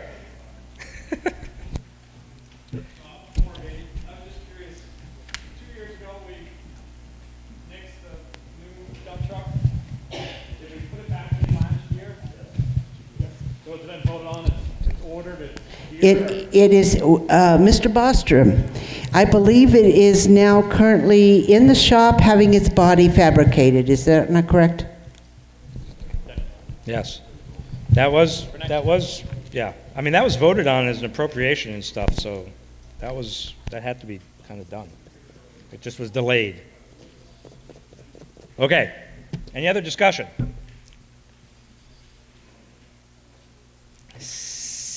Seeing no further discussion, we have a motion before us for the town to vote, for the town to appropriate $498,959,000 to pay for the running expenses and liabilities of the town, of which $737,501 are to be raised by taxation. A yes vote passes the motion. A no vote defeats the motion. All those in favor, please say yes. Yes. All those opposed, please say no. I believe the ayes have it. The ayes do have it. The motion passes.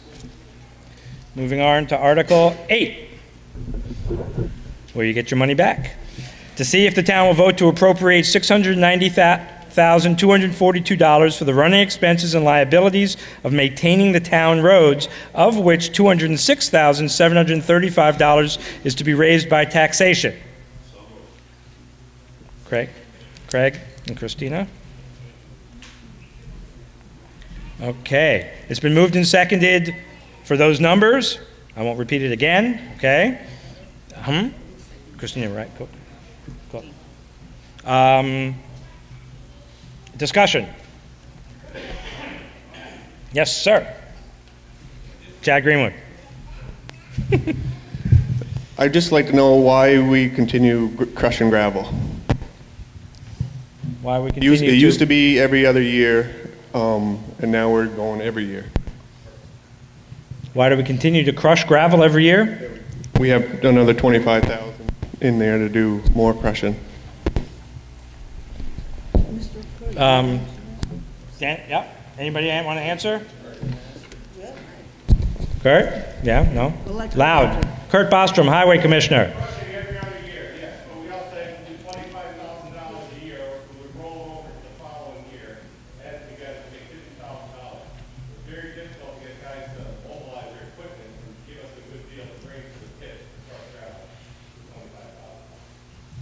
So why aren't we going every other year for 50,000? I mean, it doesn't make much sense, but you're getting more money, or getting a better deal for 50,000. You are at 25,000 every year. Then why is it in the budget? So that next year, if it rolls over, it's only going to be 25,000. I think that's what he's saying, right?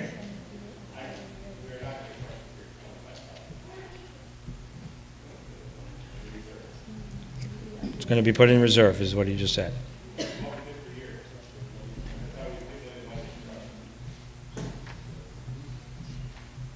Did you hear that? Okay. It's going to be put in reserve, not crushed this year, probably not crushed this year, and then next year crush and raise more money as needed for a 2-year crush. Okay? More discussion. Yes, sir. Wait 1 sec.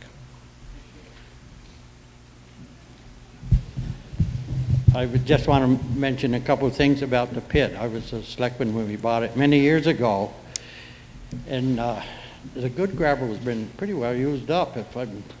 And they have to crush a lot more gravel than they did, I believe. I don't know if Kurt can verify that. He's saying that the good gravel's been used, and you actually have to do more crushing now because now you're using bad gravel. Or Last year, we started adding the pit. They were going to terrace the pit. We had land cleared last year on top of the pit. Then I had parts come off and come up. They had to come off the stump and drop to the top of the pit there. And we're actually terracing it off so it's on the pit. And it's nice gravel. You guys want to go down and take a look at the gravel pile? We do gradation on it. It's really nice stuff. So we are not out of the good stuff. the glaciers left us more good stuff. Further discussion?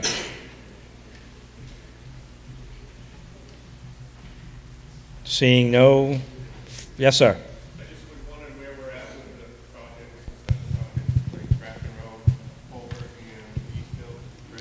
Where are we with the special projects such as Grafton Road and East Hill? West Hill.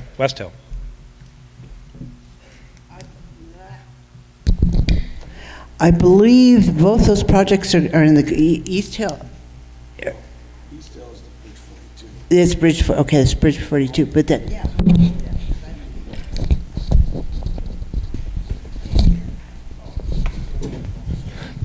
Just to give you a little update on the projects, on the highway projects, the Grafton Culvert project has actually been bidded out. We've actually got the engineerings all done. We'd actually got a grant from V-Trans, structures grant, to get the engineering, and we were also able to receive a structures grant for that. We received that fully, there's our share funding of that. We received that grant to get that done, and that is scheduled for this spring, soon as ground thaws out, the Grafton Road. Bridge 42, we actually got a structures grant to get the engineering done. We had not received a structures grant to get the bridge work actually done. So we were anticipating to receive that maybe this year or the following year to get that work done. It's an extensive amount. It's probably about $100,000 to $200,000 project, in which if we can receive some state funding on that, that would gracefully decline our costs. So the East Hill Bridge 42 is up on East Hill. That is, we got the engineering done. We've got the paperwork for that to go. It's just the funding for the actual work. And we decided we'll try to get another structures grant and put that in for that. And that's where some of the special project money is for this year. Also, in this year's proposed budget, the special projects also include working on Grafton Road, getting guardrail done, which was one of the projects that was cut 2 years ago. And we're trying to pick up the pieces from when things were cut and graciously put it back in slowly.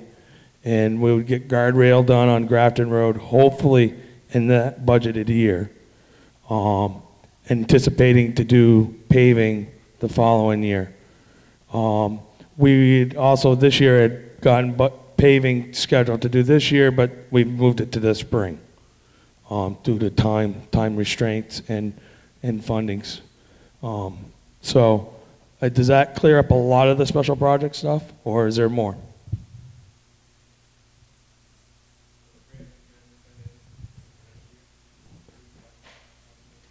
I know the grant process just opened up last week, and I imagine Kurt's working on that right as we speak, because it's due here in another 3 weeks. I know it just opened up last week. I asked that question. Further discussion? Seeing no further discussion, there's a motion before us to see if the town will appropriate $690,242 for the running expenses and liabilities of maintaining the town roads, of which $206,735 is to be raised by taxation. A aye vote passes the motion, a no vote defeats the motion.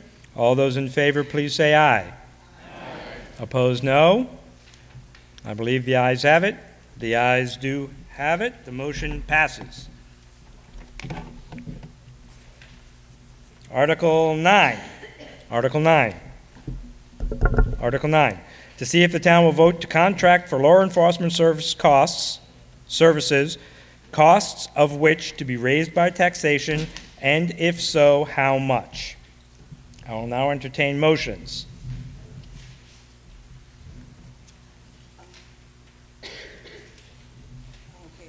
I make a motion that the town, Oh. I have to get out. Thank you. I make a motion that the town engage the law enforcement services of the Sheriff's Department for $20,000 per year. We need a second. I'll second it, but I'd like to know how much coverage that. Okay, hang on. Okay, it's been moved and seconded for the town to contract for law enforcement services for $20,000 to be raised by taxation. It's been moved and seconded. Discussion, you can speak to the motion first, or we can take questions. What would you rather do? It's probably easier to take questions. Okay. First question. Dale, when we did the breakout on the, So we've, over the year here, we're dealt with the Sheriff's Department. And this year we signed a contract. We agreed early on to this fiscal year to do $55,000 for 40 hours a week. The 40 hours a week entailed also, we had several issues in town trying to deal with our parking enforcement and stuff like that. So that was kind of driving off, hopefully getting enough revenue to cover some of that. We looked at, you got the simple question, you want to know what $20,000 gives you and what $55,000 gives you. We're not talking 55, but I'm just giving you the equivalent. $20,000 will give you basically 38 and a half hours a month. That equivals out to about 10 hours a week in a 4-week month. Supposedly, we have them contracted to do, they deal with complaints. They also deal with traffic control, traffic monitoring, and all those concerns. They also handle any civilian makes a call in and makes a complaint to them. They actually go and handle that. They do VIN verifications, small things like that that police officers assist with citizens with. They also assisted us here on the board this year with our traffic parking ordinance. So in general, they do general policing and go from there. Question right here. Yeah, I want to know what authorized the selectmen to go $30-some thousand over what was appropriated at town meeting. There was $20,000 appropriated in the budget. Around $20,000. Irvin, my philosophy is the town voters authorize the select board to spend their budget. We vote here at town meeting to do a budget, not necessarily the line items. We don't do vote by line item. That's why this year we brought it up to have the people in the vote, the people that were concerned about this, vote from the floor on how much they want to do it. Because we're offered many contracts, we were offered 2 contracts, and the board had to make a decision. We anticipate revenues from the sheriff's department, and we actually budget to spend $20,000 as budgeted, but you can go over that if you get another $25,000 in revenue, and that would cover your costs.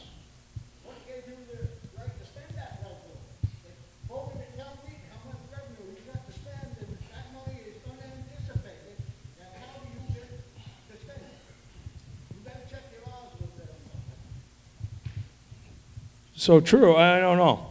I just know that we were presented 2 bids of contracts and that we voted on them.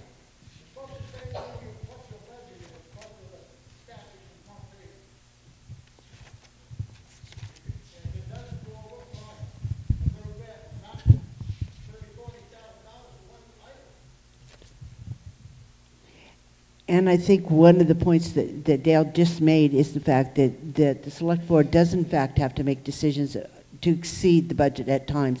I can guarantee you right now we're over budget on salt and sand. I can guarantee it. And quite frankly, when it came down to the vote on the sheriff's department contract, that became effective July 1st, the board even had a different configuration at the time when that vote was taken. It was not a unanimous decision, but the majority rules. So this year, rather than us deciding how to spend or what appropriation to put in for you, the voters, we're asking you to decide, do you want a part-time sheriff's deputy in town? Would you prefer the higher, more expensive contract with a full-time deputy in town, or do you want no contracted services at all? That's essentially what we're asking. Further discussion. Wait, we got one here. Go ahead. What? Oh, well, okay. 1, 2, 3. Okay, go. What is the option, Chad Greenwood, what is the option with the state police? That's one that we did not have a chance to explore. By the time we came in and got organized to the point where we knew what we were doing, we were presented with the sheriff's contract, and the board at that time just made the decision to go with the full-time deputy. We did not explore another option. 2. Oh, 2.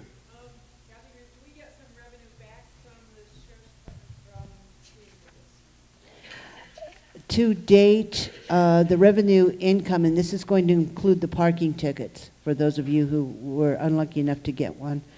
To date, as of, I believe, January 1st, we had $14,000, a little over that in revenue.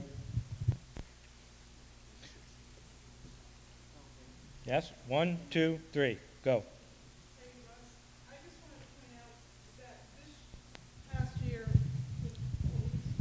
Has been more insight during school hours. And I just want to point out how nice that was to see this year, because I think we all know when school starts and when school gets out, there's a lot of traffic and there's a lot of people driving too fast. So I just want to say from the school point of view that we enjoyed seeing police presence because it slowed people down during some of the more dangerous times of the day. Where's number 2? 2. Wait for the microphone. There you go.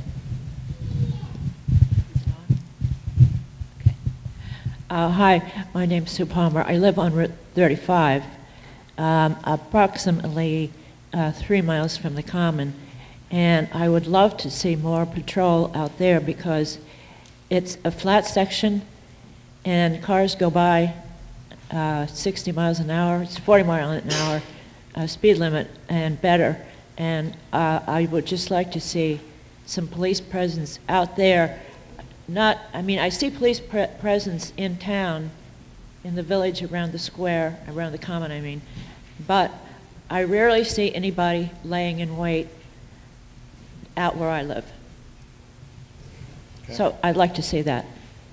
Okay, you want to pass the microphone right that way? There you go. Yeah, hi, I'm Ed Brown. I was just wondering if you could explain to me what the duties of our first and second constable is. Oh, well. 20,000, 55,000 for somebody to write parking tickets and speeding tickets, to me, is pretty excessive.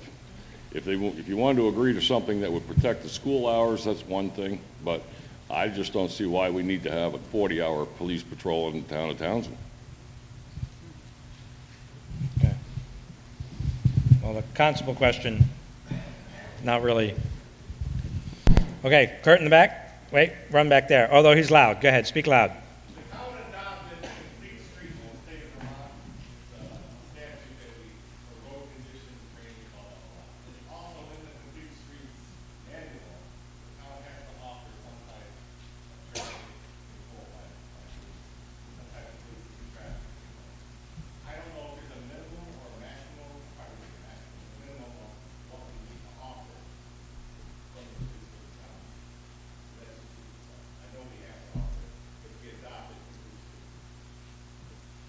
Did you hear that? Yeah? We got one here and one there. Wait, Warren, go ahead. Loud, name.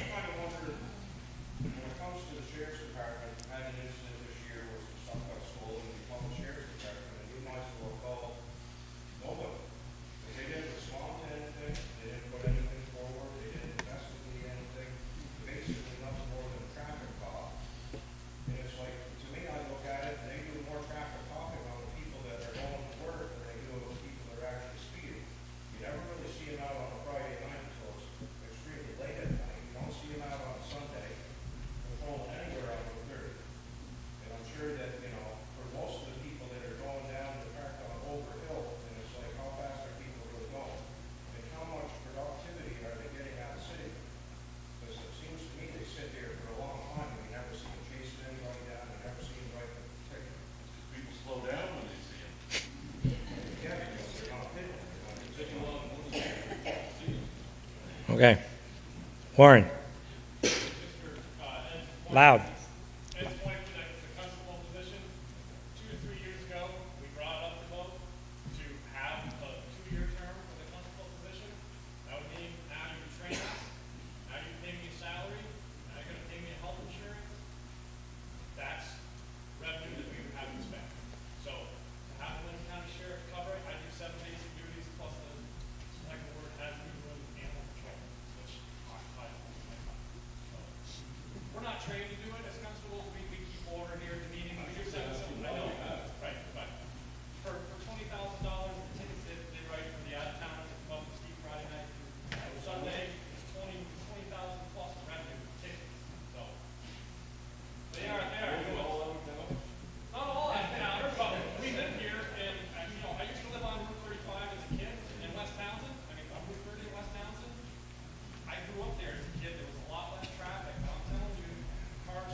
Okay. But you can't. I had to call the Vermont State Police last year on the dog issue. I got told, go deal with the Wyndham County Sheriffs. I don't have time for you. They came, they assisted us. We seized 6 dogs. We dealt with everything. They helped us. They did very good. And I think if you note in the report that they did give us quite a few bonus hours at times. Page 45 is the Wyndham County Sheriffs. I'm not in favor of a $55,000 budget. No. Is there something in between? 20? Yes. No. Okay. Yes. Hi, this is Ruth Ann Dunn. I'm speaking in favor of paying for the sheriff. They do a lot of work out on our highway, and I appreciate them. The last time I needed assistance, it had to be the state police, and it was 45 minutes later, and this was a pretty important problem. So I think they're close. They do a good job. They're catching speeders where I live. Yes, sir. Do we have the option of setting priorities for the sheriff? Can we tell him we want you to go after speeders particularly, or we want a certain road monitored, like 35? I live on 35, and I mean, sometimes you take your life in your hands just crossing right here in front of Town Hall. So do we have the option of telling them what we want? We did have a discussion at least twice at our meetings with Sheriff Clark and kind of outlined our priorities, particularly since this was a new program, this community deputy was a new piece of what we'd like to see happen. And at that point in time, the board felt that some of the patrols on the back roads, what doesn't get the attention like Route 30 and Route 35 does, some of the back roads where a lot of the burglaries of the second homes, et cetera, are happening, that having a presence on those roads at odd times in particular was going to make a difference because you never knew when they were going to pop up. Could we, I don't think we can actually direct them exactly what we want them to do for every hour that they're here. But I think we can kind of set the parameters for what we'd like to see happen. We have not, again, remember, this is a brand new board. All 5 of us were brand new last March. And this was a huge learning curve for us to try to figure out how to manage all these different contracts. And when this came up, as I said, this board was divided as to how many hours we should be putting in to the police in the area. So yes, there's certain things that can be done differently this next year. As we've got a year under our belt, we know we have a report. I actually have one right here that details what the Sheriff's Department has done every day for, I believe this is 3 months worth. I know where they are, I know what they've done, and how many hours they put in town. So yes, we could sit down and have that type of a discussion. Yeah, is there any confusion about the $20,000 or what? No? Okay, I mean, amendments can be made and things like that. I'm just saying, you've already spoken. You've already spoken. Hang on, sorry. We got one here, we got one in the back that hasn't spoken yet.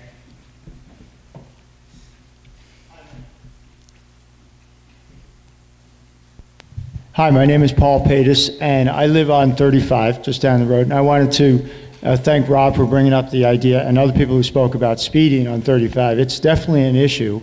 And to Rob's point about what the policemen do after they've taken a cup of coffee from me on Overhill is they do chase speeders, and it does have an impact on 35. But they're not there all day, and they leave, and the problem resumes. I think it might be a good idea to entertain the notion of one of those machines that gives you an immediate record of your speed that can be installed and set there. I think those have an immediate impact. But there still is, whether or not that machine is purchased or rented, however that can be done, there still is an issue of speeding on Route 35. And even though the police do maintain that, or they do come out there periodically, when they leave, it seems to pick up right away. And I think people who live on 35 would vouch for that. So it is a real issue. Emily, can you run? I'll get you more little candies in a second. All the way in the back. Thank you. Is this on? I'm Cliff Passano. I just have a question to clarify. You said there was $14,000 in revenue as of January 1st. What was that based on? What contract expenditure? That was based on the full-time contract, the 55,000 or 40 hours per week. So by the end of that contract period, what do we expect in revenue? Roughly. Oh boy, that's a loaded question. It really depends. We've had a multitude of deputies in town this year. The original concept was that there would be a community deputy here that we knew. Because he was injured, we've had a rotation of different deputies come through town. So when you look at the sheets, you'll notice that certain deputies are more ticket prone than other deputies. So I can't honestly say what the projected revenue would be. But your 14,000 figure is basically not. The 14,000 figure is about half the year. About half the year. What's going on here? So anyway, if we take in 20 grand, then we're really only spending 35 to get the services, right? If we spend a 55,000 for the contract, we take in 20 in revenue, so we're not really laying out 55,000. Glass half full. Further discussion. Have you spoken yet? You haven't spoken yet. Loud, clear.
Well, I can honestly say that this board is split as to probably 3 ways as to which way we should go with the contract. I think there's certain people here, I'll let them speak for themselves if they wish to, but that would like to see the service not funded.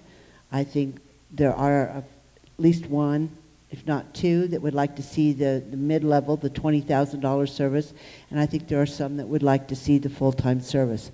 That's pretty much why it's in your hands, and I absolutely agree. Whatever we decide on should not be revenue-based. It should be completely added to the budget and taxes raised to fund that particular level of service, whichever that may be.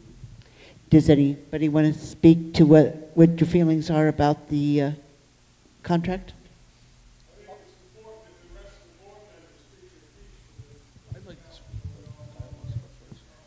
Yeah, I could argue for all 3 points.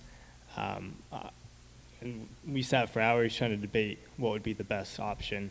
I think initially I voted for the full-time. Now I'm recommending none, 0, and leave it up to VSP. I mean, personally, with my full-time career, I'm dealing with both agencies, but for the most part, if it's an issue up here, I'm running in a VSP, not at Windham County. For motor vehicle, other issues that arise. Granted, most of those issues are at nighttime, so you're paying for a sheriff that's working daytime hours, and really, your legitimate issues that arise in town aren't necessarily occurring during daytime hours. And then as far as if you're looking for revenue from ticketing, it drastically depends on the deputies. You get one deputy that brings in $300 a month, and you get another deputy that writes $36,000 in tickets. Granted, you don't keep all of those monies because they go to the state, and then we get a chunk of that. So as far as revenue coming in to offset the costs of the program, it really depends on the deputies. And personally, I wasn't overly impressed with Sheriff Clark's presence when we submit requests to him. I think he's a bit busy with some other towns. So I think he's there to push the contract when it's time for contract season, and then you don't necessarily get the quick response out of him when you have concerns or questions. With that said, I've met our resident deputy once or twice when we first signed a contract. I know the one back there today, and I think he does a great job. So if you can pick and choose your deputies, then maybe it would be worth the full-time sheriff. And for 20 grand, if you want the presence occasionally, but to me, it's all or nothing. And even then, your 40 hours a week only gets you so far when you're covering 8 hours out of 24. Granted, they can shift their hours, so they could work nights or evenings or days, which they have done. But like I said, it's inconsistent. So, you want to go down the line? So, my opinion on the sheriffs is, I was one that voted for the 40 hours a week. I felt at the time we were faced with several issues. There also was a crime spree in town. I won't shy behind that one bit. We all know that. Rob knows that firsthand.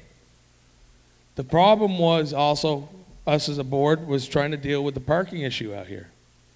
And yeah, we could hire Warren to do that, but that puts a burden on him. That necessarily, legally, statutorily, you know, if someone came to us and dealt with it, it was easier to have our sheriff to do it.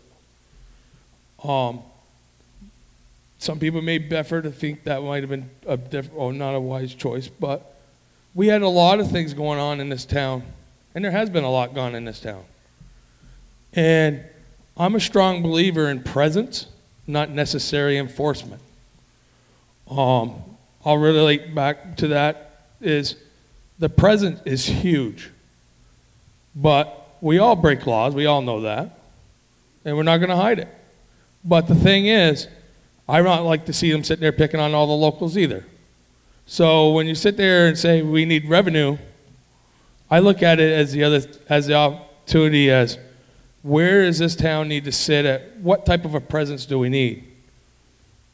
I'm not sure the 40 hours is the adequate number, but it could be higher, it could be lower. I looked at the numbers. When I made my decision, I looked at the numbers. For us, it was $27 an hour versus $47 an hour. And we got our money's worth. I thought, in theory, we'd be getting our money's worth. 40 hours a week is 160 hours a month. For $55,000, for $20,000, which is just under 50%, we're only going to get 10 hours a week. To me, that's 1/4 of what we could get for just doubling our amount. And it was a simple contract, that's what he was offering. And there was a lot of none of this added bonus charges or any of that of if you overrun your 10 hours that week or overrun your contract at the end of the year, you won't get stuck with necessarily a bill. There is those options. I mean, those things were kind of in the contract. So there's a lot more than just patrol and presence. I know when our deputy first came on, he dealt with probably a huge case that we as the taxpayers of Townsend carried the shoulders on dealing with. Is investigated almost 10 days worth of work investigating a crime spree and caught it in town. It was a residence that was being used for housing a bunch of stolen property. That case is still pending, so we can't talk about much, but in a sense, it ate up 10 days of our sheriff duties. But if he wasn't there, the one to catch it, it might be still going on. So there's a sense that I have about it is there is a give and take, and I'd be willing to accept a different amount and go from there. They do have hourly rate, which is, I believe, is like $47 an hour. So if we did 30,000 or 35,000, it might buy us another 4 or 5 hours a week, in theory. We haven't seen those numbers yet because those contracts don't normally come until April. So that's all I have to say about it. I am opposed to having a contract. I am not convinced that the services that we are getting for the cost is anything outside of what we used to get before we had contracts. We are paying a Windham County tax that supposedly is supporting the Windham County Sheriff's Department. And would they not be investigating break-ins, and didn't they not stop speeders on Route 35 and before we had contracts? So it's kind of a lot of money, and I'm not sure, I've not been convinced of the benefits accrued. Yeah, I was all for the increased presence. I believe in the police presence. The dollar amount at the time the decision was made was pretty much sold to us by the Sheriff's Department or Sheriff Clark, that we might see the increased revenue that would cover the increased costs. So, you know, I was all for the increased presence if it wasn't going to cost the taxpayer more money. But I do believe that there needs to be a presence. 40 hours a month seems pretty light. 40 hours per week sounds expensive unless we get the offsetting revenue. But that's my opinion. You've spoken already. Does anybody not spoken that would like to speak to the article, to the motion? Okay, Irv? Hmm? Oh, okay. Okay, well, he had the floor. That's allowed. It's a 2/3 vote to shut it down. Is there, we can take a 2/3 vote, or we could just, is there any further discussion? No, you can't discuss anything. What? Is it a question about more discussion? No. The question's been called. If there is further discussion, the question's been called. It requires a 2/3 vote to shut down discussion. This requires a division of the House. We can't do it by voice vote. So, do you understand calling the question? Further discussion is cut off. Further amendments are cut off. We will just go and vote on the $20,000 contract raised by taxation. The motion is to see if the town will vote to contract for law enforcement services for $20,000, of which is to be raised by taxation. That's the motion. So, we need a 2/3 vote. All those, you understand what we're doing? You're going to raise your hand. All those in favor, well, not yet, but all those in favor will raise their hand of calling the question and cutting off all debate. Okay? And then I'll ask for those that don't want to cut off debate, and then you'll raise your hands. All those in favor of cutting off debate and calling the question, please raise your hand. Oh boy, I'm going to have to sit here and count justice of the pieces. You're going to have to help. Sorry.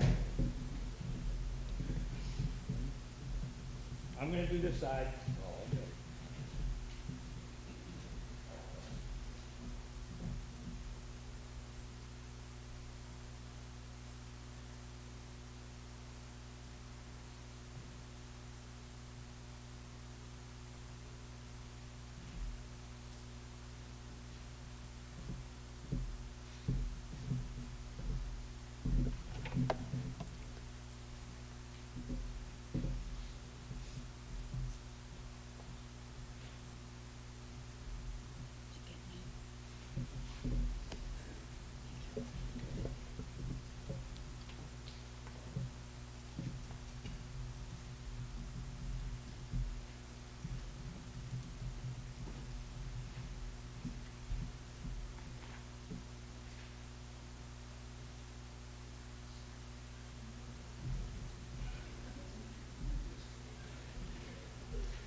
Did you guys count the two right in the back there? These two. I did not count them. These two. Did you count them? I'll just add them. Okay. Got you two. Good. Okay, so how many did you have? 31. Okay, I had 33 then. 31 and 33. All those who want to keep debate open and continue to discuss the issue, please raise your hand. You going to do that side? Raise your hand if you want to keep the debate open.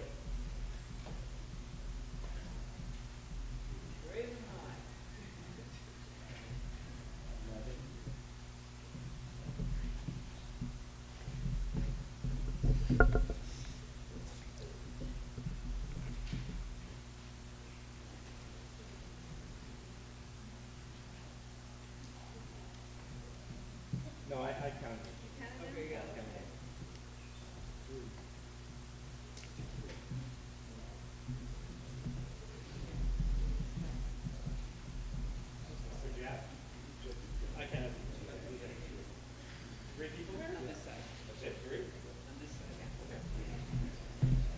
Okay, somebody's got to do math now.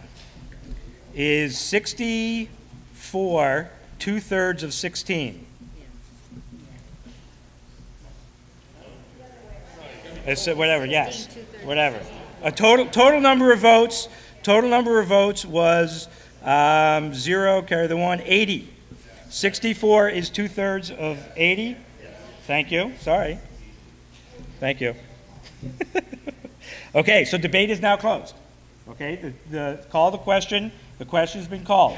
We will now vote on the motion on the floor. A yes vote, the town will vote to contract with law enforcement services for $20,000 to be raised by taxation. A no vote defeats that amendment. All those in favor, please say aye. Aye. Opposed, no?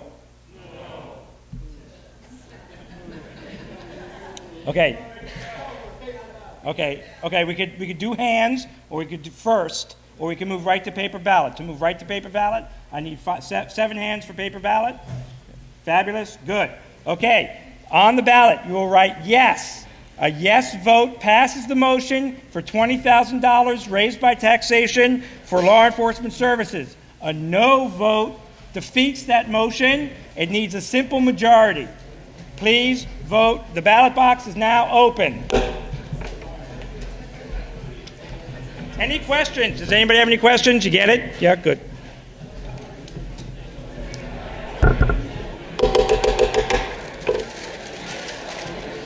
The votes are in. There are a total of 105 votes. I guess you guys are better at writing yes and no because there are no spoils. 66 yes, 39 no. The motion passes. Moving on. I will now entertain a motion to recess the town meeting until after the school district meeting. It's been moved and seconded. If there's no objection, I'm not going to even take a vote. Is there no objection? Okay. We will reconvene the town meeting after the school district meeting, which will begin at 1 o'clock. Please enjoy your lunch. Donations will be accepted. What? Oh, and people that got elected, please step up front real quick and we can swear you in. We'll see you after lunch, 1 o'clock.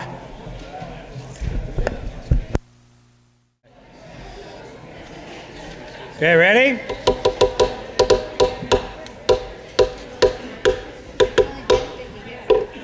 Okay, before we start, I'd like to remind you to fill out the Community Health Assessment by Grace Cottage Hospital. There's a box in the back to put that one. The BCTV questionnaire, there's a box in the back. And Senator, he's a senator, right? Senator Doyle's, and there's the BCTV one. There's more over here if you need to put it in the back. And then Senator Doyle's survey goes in the box on top of the piano. Please fill them out. Okay. We good? We good? We good? We good? We good? We good? Okay. Warning. The legal voters of the town of Townsend in the county of Windham in the state of Vermont are hereby notified and warned to meet at 1 p.m. in Town Hall in said town of Townsend on the first Tuesday, March 3rd, 2015, to transact the following business and act upon the following articles. If there is no objection, I will not read through the entire warning. Seeing no objection, we'll move right on to Article 1, to elect a moderator for the term of 1 year. I will now entertain nominations. David Lebo's been nominated. Any other nominations? I'm allowed to preside over my own nomination unless there's another nomination. I ask the clerk to cast one vote and close the nominations. Seeing no other nominations and hearing no objections, ask the clerk to cast one ballot for David Lebo as moderator for the school district. All those in favor, please say aye. Aye. Opposed, no. Thank you for your continuing support.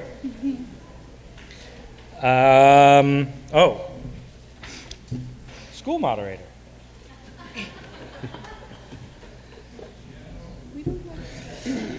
To accept, Article 2, to accept the reports of the school directors as presented in the July 1st, 2013, June 30th, 2014 Treasurer's Report.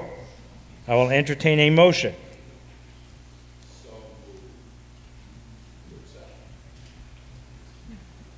I thought we wanted to change the wording on that. So why don't you make the motion? I think we need to make a motion. You need to make Yeah. the motion. Yes. What's that? No, you don't. You can make a different emotion than this right off the bat, if you wanted to. Okay, motion has been made. Is there a second to the motion to accept the report of the school directors as presented July 1st, 2013, June 30th, 2014 Treasurer's Report? Second? Second. Huh? Chris? Good. Okay, so it's been moved and seconded. Discussion. Yes. It was talked about at pre-town meeting that the word treasurer should be striked from the article so that it reads, to accept the reports of the school directors as presented in the July 1st, 2013 to June 30, 2014 annual report. So we would strike the Okay. word treasurer and change it to annual. There's amendment on the floor to strike the word treasurer. Is there a second to the amendment? It's been moved and seconded. We will now discuss the amendment. And any discussion on the amendment?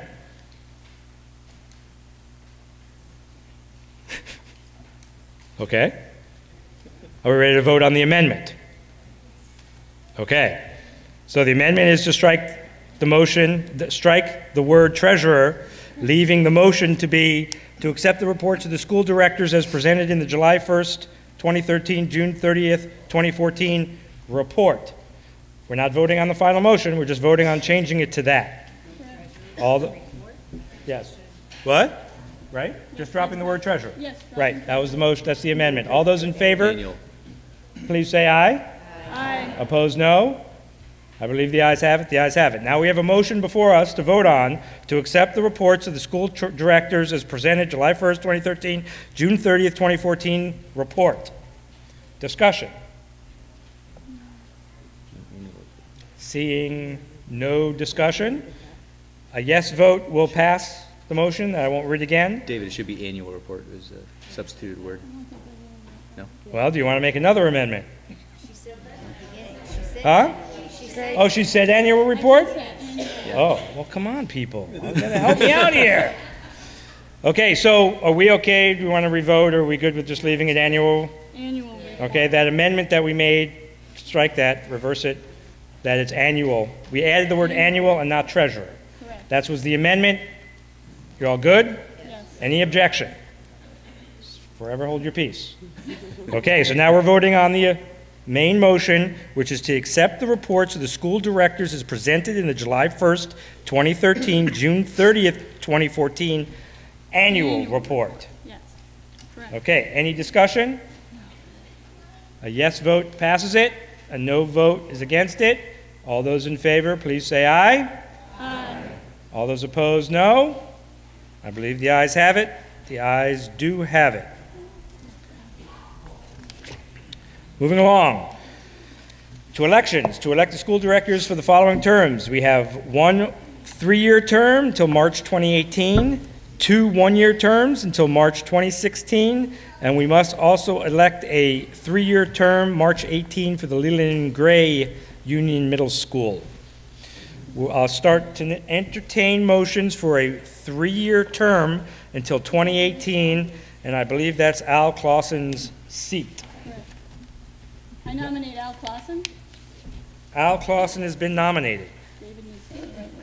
Any other nominations? Oops. Seeing no other nominations and hearing no objections, I will have cast one ballot for Al Clausen for the Townsend School Director 3-year term. All those in favor, please say aye. Aye. Opposed, no. The ayes have it. School Director, we have 2 1-year terms. We'll take up Tricia Shine's 1-year term now. I will now entertain nominations.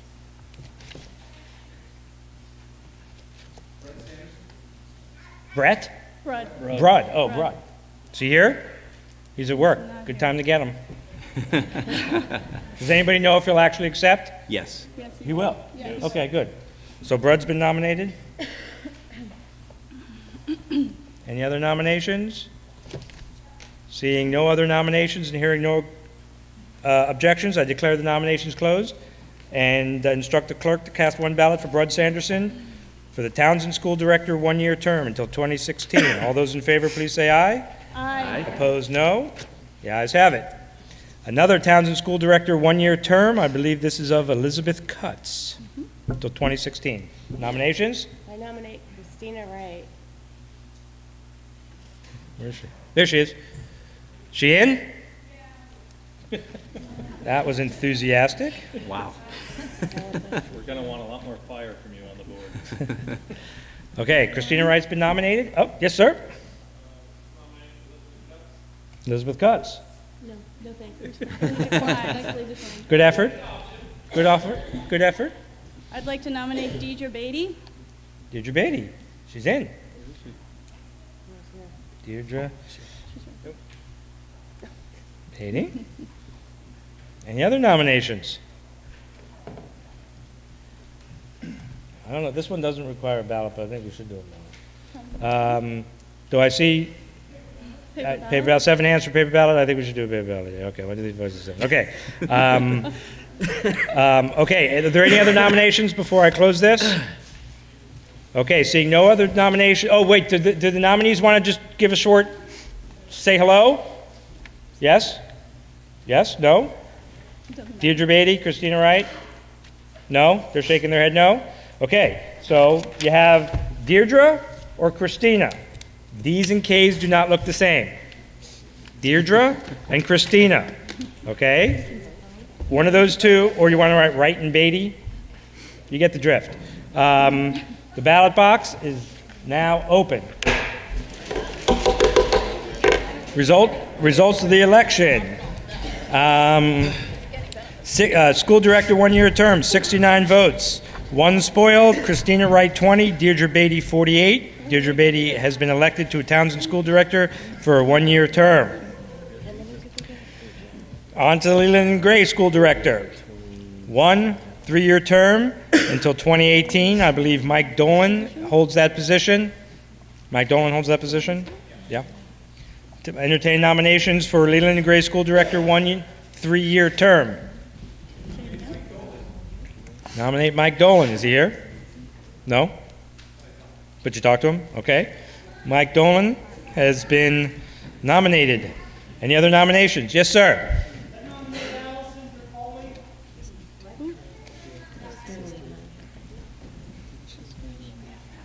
Spell the name. D-R-E-D-E-R.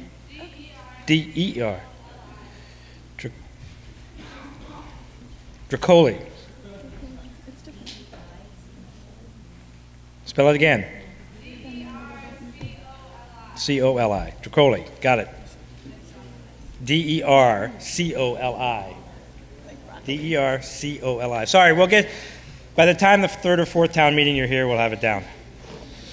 Okay, any other nominations? Okay, paper ballot? Paper ballot, 7 hands. Wondering, 1, 2, come on. 1, 2, 3, 4, 5, 6, 7, there we go. Okay, paper ballot for school director. No other nominations? Don't see any other nominations. We have Mike Dolan and Allison Dracoli. Let's do Mike and Allison. Mike and Allison, got it? Okay, 1 3-year term on Leland and Gray school director, Mike or Allison. Oh, did you want to say something? Mike's not here? Do you want to say anything? No? Yeah, no? Okay. The ballot box is now open. Mike or Allison? Results of the election. And don't forget to pick up your Girl Scout cookies today. What's spring without a box of frozen Thin Mints? Election results. 63 votes. Allison Dracoli, 34 votes. Mike Dolan, 29 votes. Allison is the Leland and Gray school director for 1 3-year term. Yeah, I got to write it down. 63, 34, 29. Thank you. Article number 4. Article number 4. Can you hear me when I have to go over here? To elect a school district treasurer for the term of 1 year.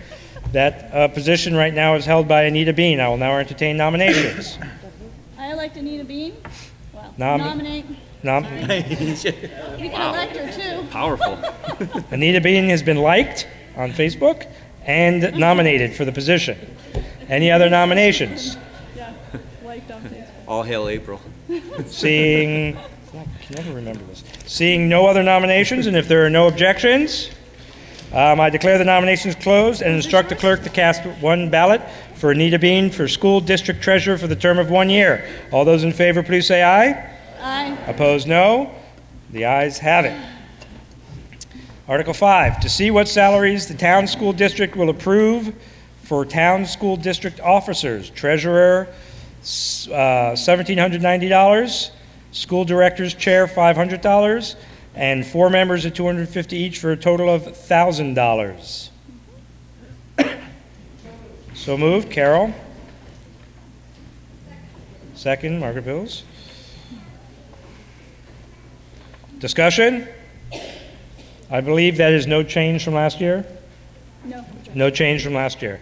Any discussion? Seeing no discussion, there is a motion before us. Do you want me to reread it? No? No? Okay. Motion before us for the treasurer, school director's chair, and members' salaries or stipends, salaries. All those in favor, please say aye. Aye. Opposed, no. The ayes have it. Article 6. To see if the Townsend School District will approve $1,487,233 for the running expenses and liabilities of the school. So moved by Carol. Second. Second. It's been moved and seconded. Discussion. How much of that is raised by taxation and how much comes from the state? Or is there a difference? It's a 5% I'm sorry? I was just going to say it's a 5% increase year over year. And that is, hang on. Oh. Local education spending 1,275 by taxation.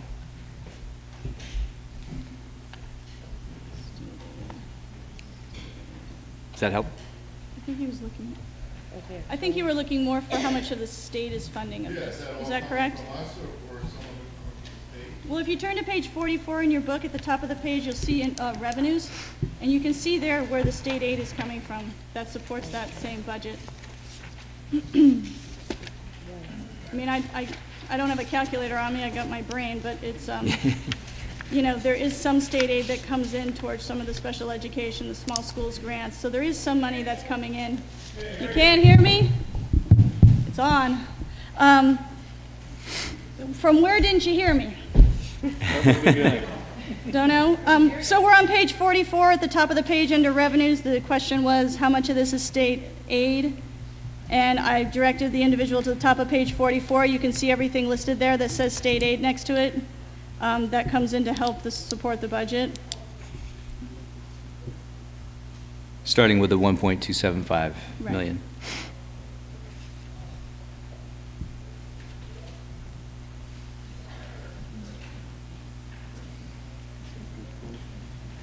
You good there? Should I just pause for a moment to introduce you guys? I didn't do that. Sorry, does everybody know who they are? I should introduce them. Cliff Passno, Al Clausen, Vice Chairperson, Chairperson Al Clausen, Clerk Tricia Shine, Board Member April Chase, and on the end, Board Member Elizabeth Cutts, just so that you have that. Sorry, continued discussion on the budget. I apologize. Would you like a brief overview? Would we like a brief overview? Yeah, that'd be great. Okay. So let's start with the top line. So we increased the budget by 5%.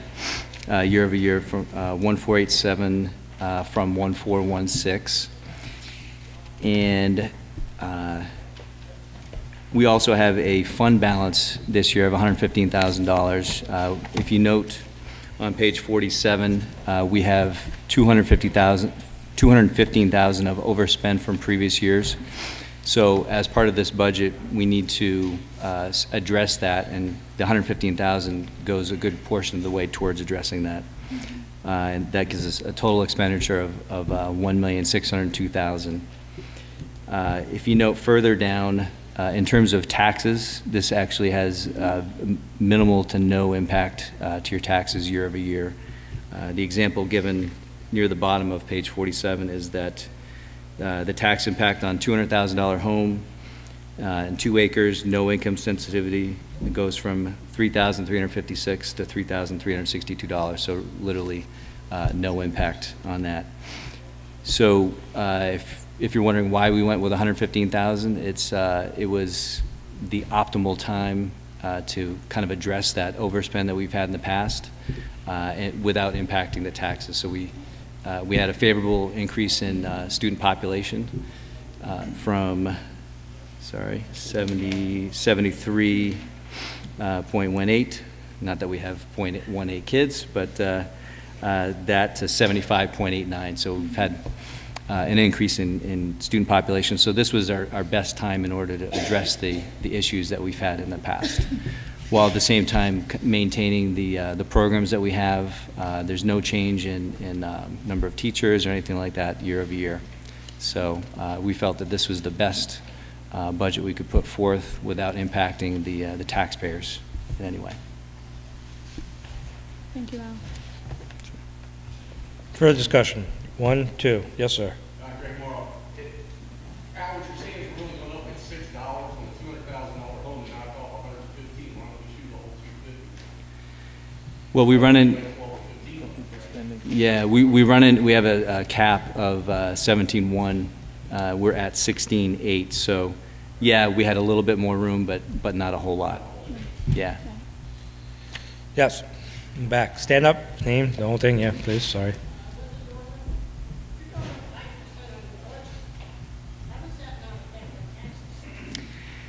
You gotta love the state for that. Yeah, it's.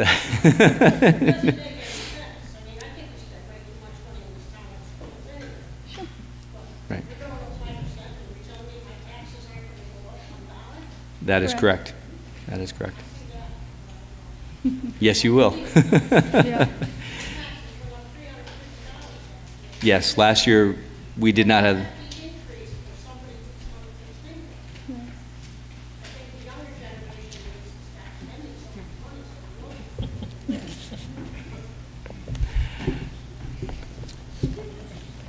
Yes, sir. What is an equalized student? Yeah, there's a wonderful.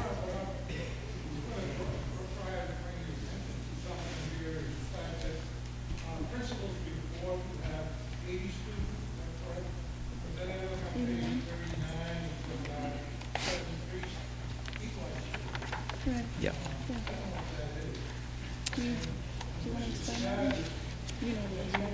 Go for it. Hang on. Deborah's report. Yeah, Stanley. Standardized equalized students refers to the fact that we have children in the school under a certain age in our pre-K program for which the state only counts as a percentage of a student. I can't remember the exact number. Is it like 40.46% of a student? So for each of those children we have in the building, we can count them at 0.46%. That's how you come up with such a weird number on that page with a percent. So that's what drives that. In general, they're whole students. In general? How many? 10 each. We have 10. 10. I believe this school year, we have 10 right now. Correct. 10 pre-K and 10 kindergarten. Hold on. Hold 1 second. I'm sorry. I'm just going to defer to my pre-K teacher, if that's okay with you. If you don't mind, Joyce, can you just stand up quick and just tell us how many students you have? 20 students. I have 10 full-time pre-K and 10 full-time kindergarten. Correct. I shouldn't deduct that from that No, the kindergarten students count as full students. It's the 10 pre-K that do not. Correct. No, They're full-time. full-time. Yes, sir. It's full-time. Yeah.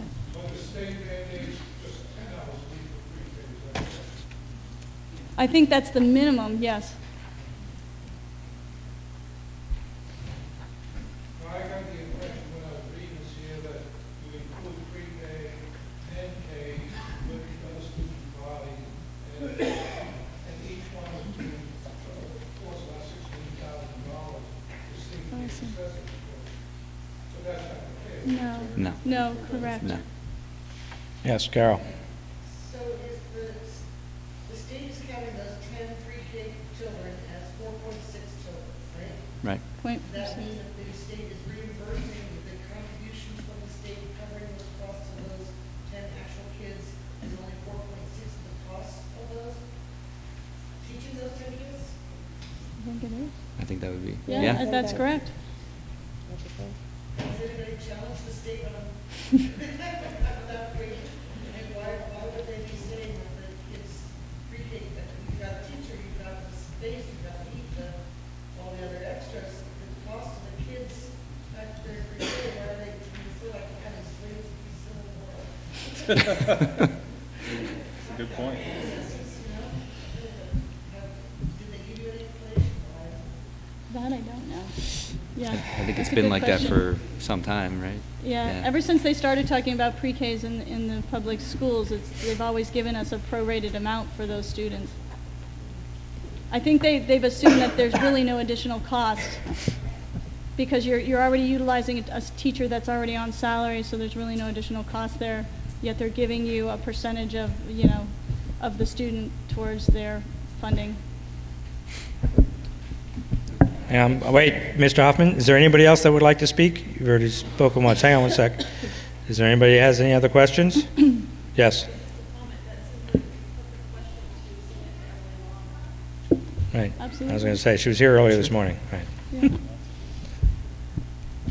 Anybody else? Any other comments? Go ahead, Mr. Hoffman. No, my understanding is that you get grant money of about $80,000 right now for the school, Small schools grant? and this is something you're going to be doing away with. It's definitely, it's That's on correct. the table. Yes, we are. Right. So that's going to affect our budget. It Yes, it would will. certainly affect our budget, yeah. Okay. Yes, anybody else want to speak? All right, you've spoken twice. I have another two-time speaker first. Anybody else that hasn't spoken? Okay, go ahead.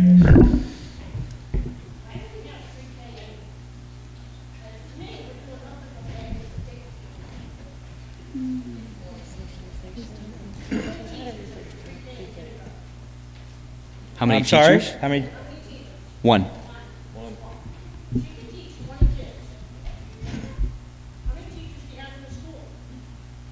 What's in the? 5 full-time. 5 full-time.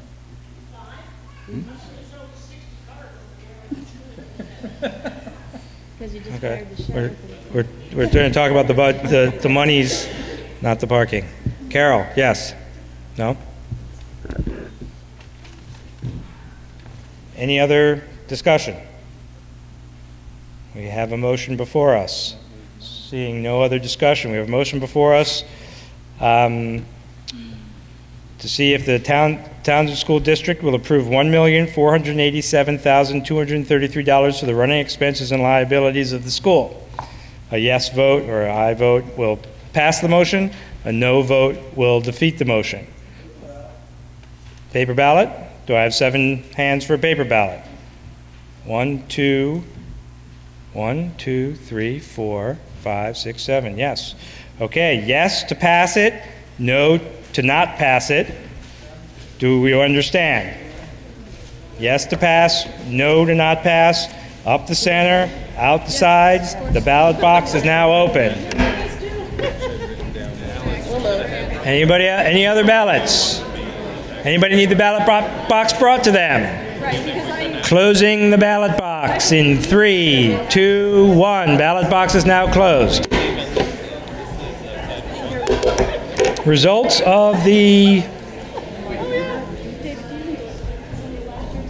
not election, results of the votes for the school district budget.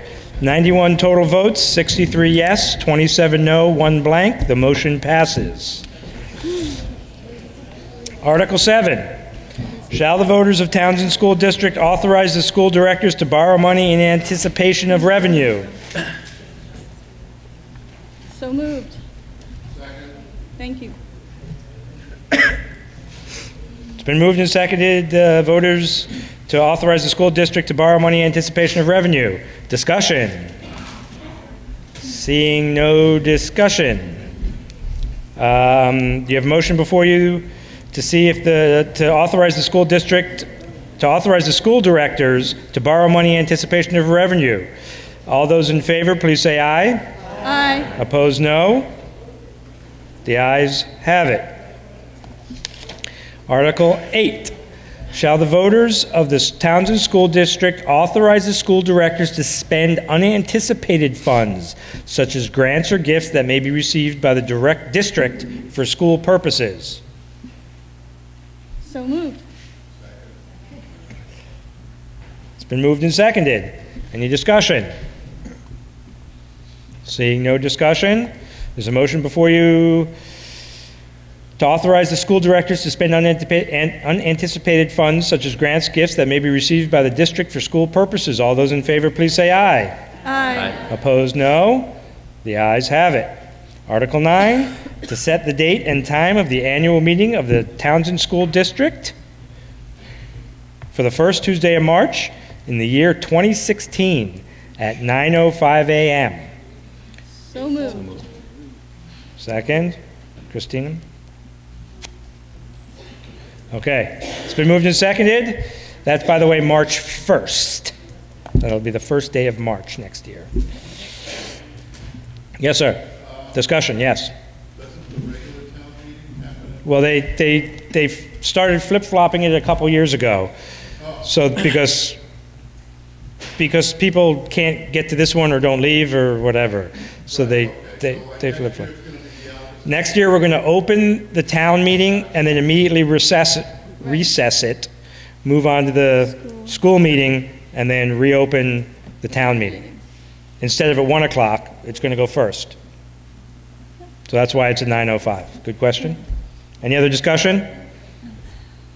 All those in favor of holding the Townsend School District meeting first Tuesday in March 2016 at 9:05, please say aye. Aye. Opposed, no.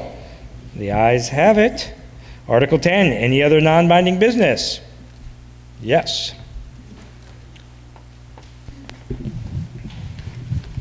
When you get your audit, I understand the audit isn't finished. When you get your audit, could you put it in your minutes as to where the town people can come and see a copy of said audit? Please. Yes. Any other non-binding business? Seeing no other non-binding business, I'll entertain a motion to adjourn the school district meeting. Moved by everybody, seconded by a few. Who moved it? Okay. Eugene Cook. Okay. Okay. All those in favor of adjourning the school district meetings, please say aye. Aye. Opposed, no. You've been overruled. Aren't you excited? Sorry, the ayes have it. The school district meeting is now adjourned. We'll move. Do we need a break or do we want to just keep moving along? Move along? Okay. Do I have to have a motion to, do I have to have a motion to open this next one? No. Oh, what do? Do I just say, make a motion to reconvene the meeting? Do we need a motion? I don't know. I don't remember either. Okay, well, just give it a second so the select board can switch with the school board. Okay, we're now going to reconvene the town meeting, the Townsend Town meeting. We left off on Article 10. Everybody got their books open? Article 10. to see if the town will vote to raise $43,588 by taxation for the running expenses and liabilities of the library. I will entertain motions. Okay. Okay. Yes? Okay. Yeah. Christine Cook. Chris Cook. Discussion. Any discussion on the library running expenses and liabilities? Seeing no discussion, there's a motion before us to see if the town will raise $43,588 by taxation for the running expenses and liabilities of the library. Yes vote passes it, and no vote does not pass it. All those in favor, please say aye. Aye. Opposed, no. I believe the ayes have it. The ayes do have it. Article 11. Article 11, to see if the town will vote to raise $10,000 by taxation to be placed in the Capital Expenditure Fund Fire Department Reserve toward a future pumper. Who said that? So move. Irv in the back. Chris in the front. Discussion.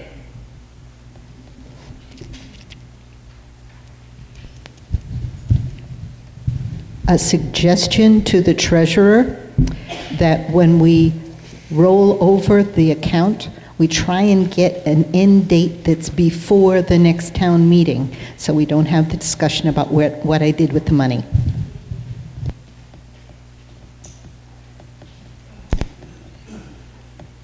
Okay, any further discussion? Seeing no further discussion, we have a motion before us to see if the town will raise $10,000 by taxation to be placed in the Capital Expenditure Fund Fire Department Reserve toward a future pumper. A yes vote passes it, and no vote does not pass it. All those in favor, please say aye. Aye. Opposed, no. I believe the ayes have it. The ayes do have it. Article 12, to see if the town will vote to raise $1,500 by taxation for the old cemetery fund. Moved by Charlie. Second? Irv? Irv's got the second in the back. Discussion? Seeing no discussion, we have a motion before us to see if the town will vote to raise $1,500 by taxation for the old cemetery fund. Yes vote passes it. No vote does not pass. All those in favor, please say aye. Aye. Opposed, no. I believe the ayes have it. The ayes do have it.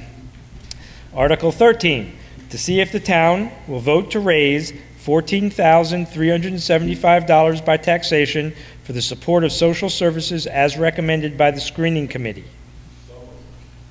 Moved by Craig, second by Charlie.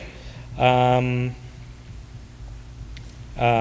discussion? It's on page 2425 if you wanted to know. 2425, any discussion? Seeing no discussion, there is a motion before us to see if the town will vote to raise $14,375 by taxation for the support of social services as recommended by the screening committee. A yes vote passes it, a no vote does not pass. All those in favor, please say aye. Aye. Opposed, no. I believe the ayes have it. The ayes do have it. Article 14. To see if the town will authorize the selectmen to set the tax rate sufficient to cover all monies raised for municipal entities for the period of July 1st, 2015 through June 30th, 2016, and borrow money in anticipation of taxes. So moved. So moved by Carol. Second by Craig. Any discussion on that one? Seeing no discussion, there's a motion before us that I'd rather not read again. Yes, a yes vote passes that motion. A no vote defeats that motion. All those in favor, please say aye. Aye. Opposed, no. I believe the ayes have it. The ayes do have it. Article 15. To see if the town will authorize the Board of Selectmen to sell or convey properties received through gift or other means, including parcel 0810-000 of 17 plus or minus acres in West Townsend, and to execute, acknowledge, and deliver deed and other transfer documents upon such terms and conditions as the Board of Selectmen may deem to be in the interest of the town. So moved. Moved by Carol, second by Craig. Okay, discussion. Yes, in the back, sir.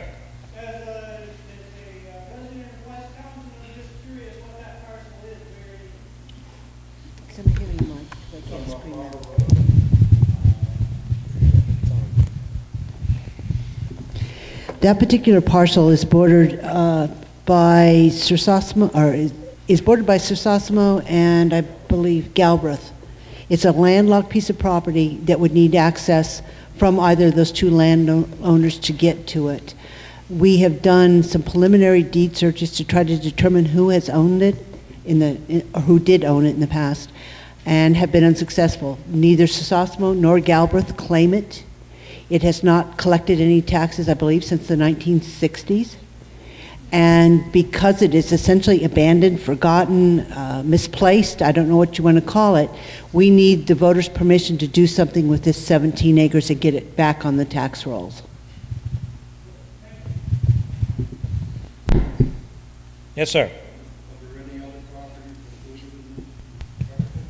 That particular article is just for that 117 acres. If you're referring to the petitioned article that was stopped the sale in Townsend Acres earlier this year, we have consulted with an attorney and have found out that the voters do not have control over the sale of property that are received through tax sales that the town owns. You do not have the right, or the voters do not have the right to stop those sales. The selectmen are charged with doing what is in the best interest of the town and turning those properties over as soon as possible so that the owner is compensated for any loss.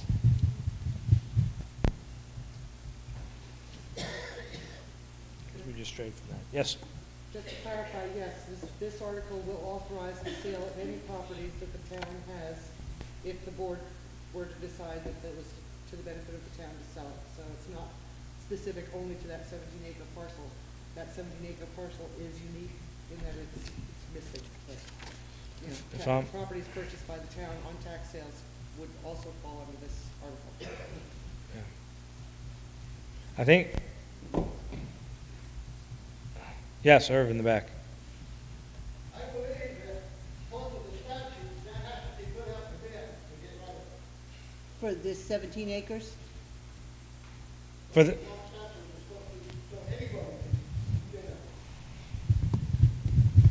Are you referring to the 17 acres? We haven't decided.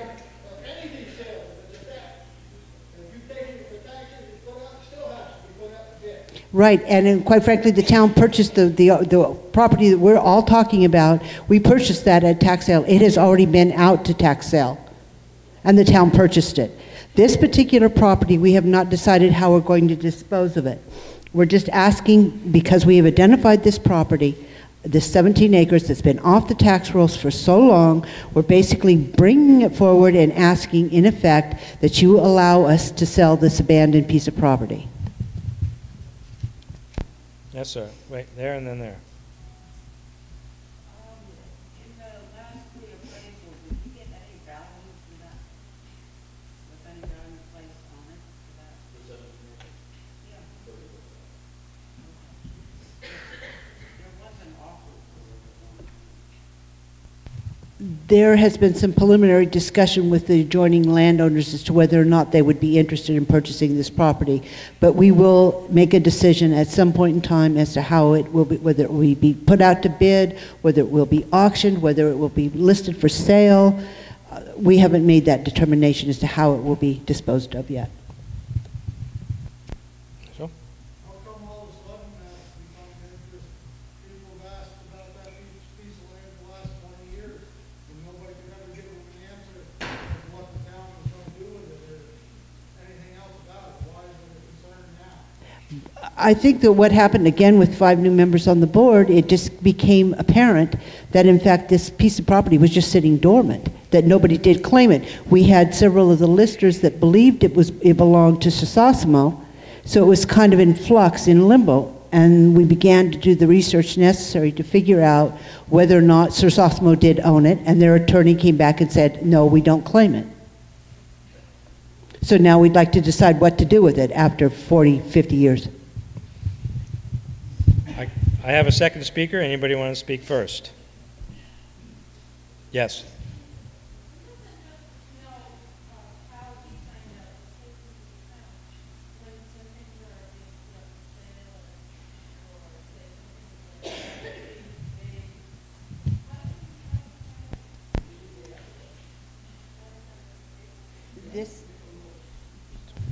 How do townspeople find out about land being sold and things like that, is the question. In this particular case, once the board makes a determination, they'll probably either decide to advertise it in the paper, notices around town, or they'll decide to put it out in conjunction, say, with a tax sale. If we have put it out to bid at tax sale along with other pieces of property. And those are all warned, that's all legally documented in the newspaper and warned that those parcels are going forward with sale. And posted to the town hall. Any other first timers? You're up. Second timer.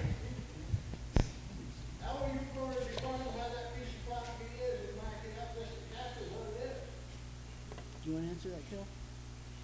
There's a survey on Sir Sosimo's property that shows one boundary. I think Galbraith, it's been a few months since I looked at it, but there's another survey, I think, from Galbraith, and it shows this missing piece. So we sort of have the definition of where this parcel is. No, but a surveyor would be able to, with those two surveys, go out and plot exactly where this is. That's an extra expense to the town. The point is to get it sold as cheaply as possible and get it back on the tax roll. So less expense goes into, they can show the deeds and the borders of the property, so this negative space is what's available for sale.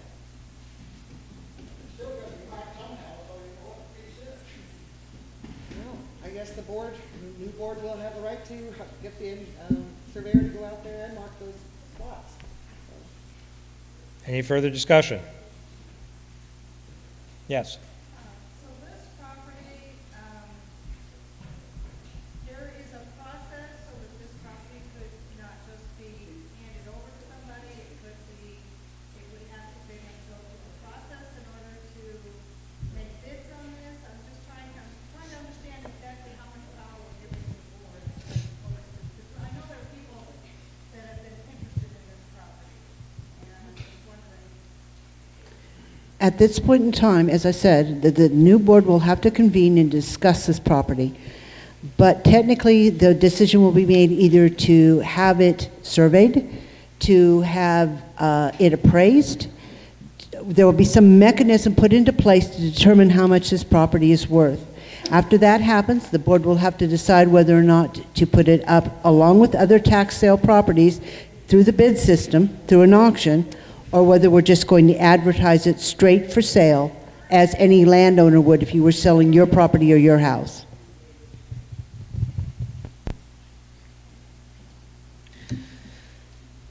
Any other further discussion?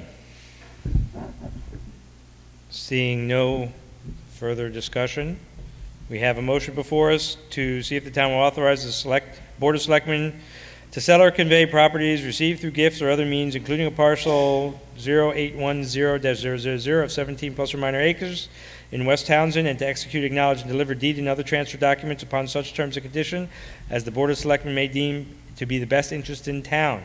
A yes vote passes the motion. A no vote does not pass the motion. All those in favor, please say aye. Aye. Opposed, no. No. I believe the ayes have it. The ayes do have it. Article 16, to see if the town will authorize the Board of Selectmen to acquire by gift or purchase land for municipal forest and promote reforestation, water conservation, and good forestry practices. Oh, Charlie? Moved and seconded. Any discussion? Seeing no discussion, motion before us to authorize the Select Board to acquire by gift or purchase land for municipal forest to promote reforestation, water conservation, and good forestry practices. Yes vote passes it. No vote does not pass. All those in favor, please say aye. Aye. Opposed, no. Believe the ayes have it. The ayes do have it. Article 17, to see if the town will vote to set the first Tuesday in March 2016 as the date for the 2016 Town of Townsend Annual Meeting. Okay. Discussion? It will be March 1st, first day of March. All those in favor of having it March 1st, Tuesday, please say aye. Opposed, no. The ayes have it. Any non-binding business? And before we just jump on that, let me, anybody who has not been sworn in, please stay at the end of the meeting to get sworn in. Thank you to all the appointed officers. In that book in the back, there's a whole bunch of appointed officers. We thank them very much for doing the dirty work, like the weigher of coals and the cider of fences and all those. Please return your ribbons when you leave. Okay, don't forget to take your ribbons off when you leave. We still have more to discuss, but hang on. Okay, non-binding business. I believe that somebody wanted to speak in the back first. Go right ahead. Wait, you need a microphone. Do we have one? Oh, wait, give it to the scout. Oh. Darn it. Go get that. When she's done, go get it. It's not on. Still on. The red light's on. Okay. My name is Diane Lane. I've been the proud of that building in the middle of Townsend for 30 years. For 17 years, we've had the River Valley Credit Union. As most of you know, they're moving up the road to Dr. Schaefer's old building. They needed a drive-in window and more parking place, and I couldn't provide that, so they're leaving. And I'd like to keep that building. I would like for all of us to come together with something that we need in Townsend, maybe a hair store or maybe a pizza palace. There's also been a discussion about maybe like a computer assistant thing, like the Two Wired guys in Brookline do with paper and computer ink and that kind of stuff. Guitar strings, capos, things like that. A cafe serving soup and sandwiches and things, a massage. Anita's exercise place. There are lots of things that we could have. So I have a little thing. If you have any ideas what we can do with the first floor, it's 1,800 square feet. It has 6 offices that could be individually rented out. And if we could get something there that would suit the town, it'd be wonderful. Thank you very much.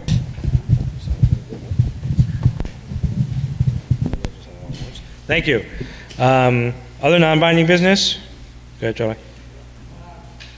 This is more subjective to the select board, but a request by someone who I believe that it would be more consistent in putting the yellow sandwich board out when something's coming out the sidewalk instead of under the portico. Good job. So the new select board, be better with that sandwich board. Get out information. I know it gets knocked over by the snowplow. The wind blows it over. It's actually up, Charlie. It just gets knocked over. No, I don't know. I'm just kidding. Okay. Yes, I got more. Yeah, I got 2 right here. Okay. Any others from the audience? Yes, ma'am?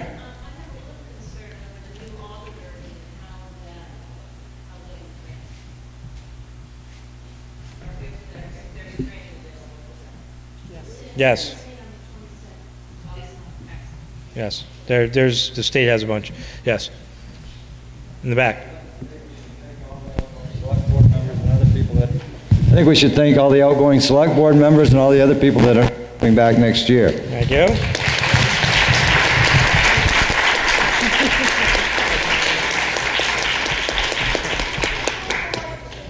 And the school board. And the school board too. Thank you, school board. Okay. Anything else? New, oh, yes? I'm particularly concerned about pedestrian safety. It's really a big problem. It's on. It's an ongoing problem, especially in front of the hospital down to Valley Cares. Everybody's well aware of it, I'm sure. It's a stretch of land that people use an awful lot, but it's totally unsafe to walk. We have no sidewalk there.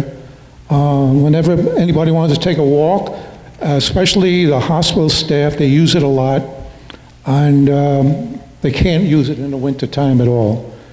And summertime is still a dangerous place to walk. But I propose that it's something that should have been put in many years ago when you put Valley Cares in. Valley Care right now, they have, I think, 24, 25 apartments in the independent living. And those people are basically locked in their rooms. They have no place to go. A few of them do have cars. Other than that, they are restricted to that building. And in that building, they do not have a library. They do not have a recreation center. All they have is their one room, and that's about it. It'd be such a pleasure for those people to be able to walk the town, as well as the people that use it an awful lot from the hospital to go back and forth. But again, it's because we have no sidewalk. Now, I did look into it somewhat. There's money out there, but unfortunately, we, for some reason, don't want to go out and get these grant money. Grant money is available. I figured to be costing maybe $250,000. It's a stretch of land that's probably 12 to 1,300 feet long, and I think it's about $1.80 a foot. So it comes to, I believe, around about $250. 80% is that paid by the federal government. The town would have to come up with the other 20%. But then you can go after grants as well. So the cost, I don't think, would be all that much for the town, and would benefit those people up there, and would benefit especially the hospital people that like to use it almost every day to get their exercise. So I beg the select board to see if they can possibly get something going there, get a sidewalk in there. It should have been put in when they put in Valley Cares, but for some reason, the select board and Valley Care, they didn't get together on that, and we never got it. So please, if you can do something about it, I'm sure the townspeople appreciate it a lot.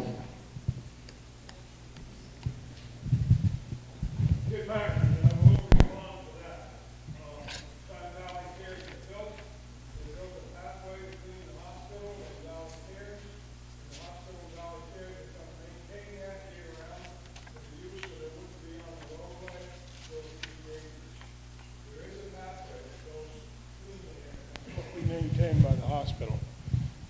I was working at that is a very dangerous pathway. It's got a pathway for either me or young people to walk. It's not maintained. It's out of the beaten path. Thank you. Okay. And it's something they should not be using. So again, the sidewalk is a necessity. Okay, we can work with the new select board for that. Any other non-binding? Yes, I got yours. Yeah, go ahead. It's okay. We got, as long as everybody's. Hi, I'm just trying to get the microphone. I know some of you were here for the first, I think it was a community event where they had the square dance and Sally was calling. And then last Saturday, the Bonneville Boys played here, and it brought a lot of people out waiting for Town Hall to see each other. And I've had this idea percolating about trying to get a community skating rink. And I thought, I know it's been tried before, and that way you can pop in the issue as far as maintenance and so forth. But I'd like to design the idea again, and would like to know, if anyone has some ideas or is interested, or has a file, because that seems to be one of the greatest maintenance tasks. If they're interested in trying to do this next year, whether they're late this year, or maybe they're losing to keep going for something, I don't know. But I think it'll be too late this year. Trying to lay the groundwork for a possibility of a night out with lights around, big bonfires, and maybe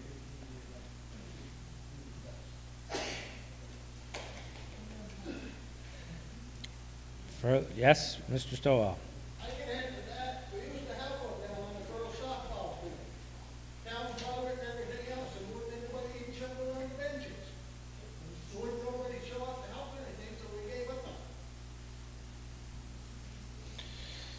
Okay. Non-binding business. Okay, anything else from the floor? New garbage procedures. Let's talk about new garbage procedures. Pay attention. New garbage procedures. What? Who's doing it? Yes, Okay. I am.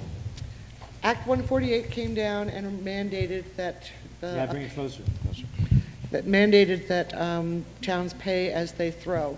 Townsend has been doing this for the last 20 years or so, in that you are separating out your household trash from your recyclables and paying for the stuff that's being put in there. I don't have my figures in front of me, but we are currently averaging 941 bags of trash per month being disposed of, but we're only collecting $2 a bag for 840 or so. There's a shortfall there that partly because people do drop things off without paying for them at all. So we decided, the board appointed a committee to meet and look at the various options out there. We came up with, as the fairest way of doing it, that we are going to initiate on July 1 a program where you can buy packages of 5 bags for $12.50, $2.50 a bag, from the various stores, the West Townsend Cafe, the Harmonyville store, and Riverbend, as well as the town hall. Purchasable only in groups of 5. Just for accounting purposes, it'll make life a lot easier than getting one. So if you need one, go to your neighbor, buy it off them, please. They're going to be color-coded, they're going to be marked Town of Townsend, and with luck, by the fact that you're paying up front, you will not be needing to deal with money at the town trash collection spot. It will make it more fair that the people that are using it are paying for it, and with luck, that will better compensate the costs of getting rid of what we call the tipping fees for getting rid of the trash. So, I mean, it's not a motion. Want to keep talking about it? Talk. Yeah?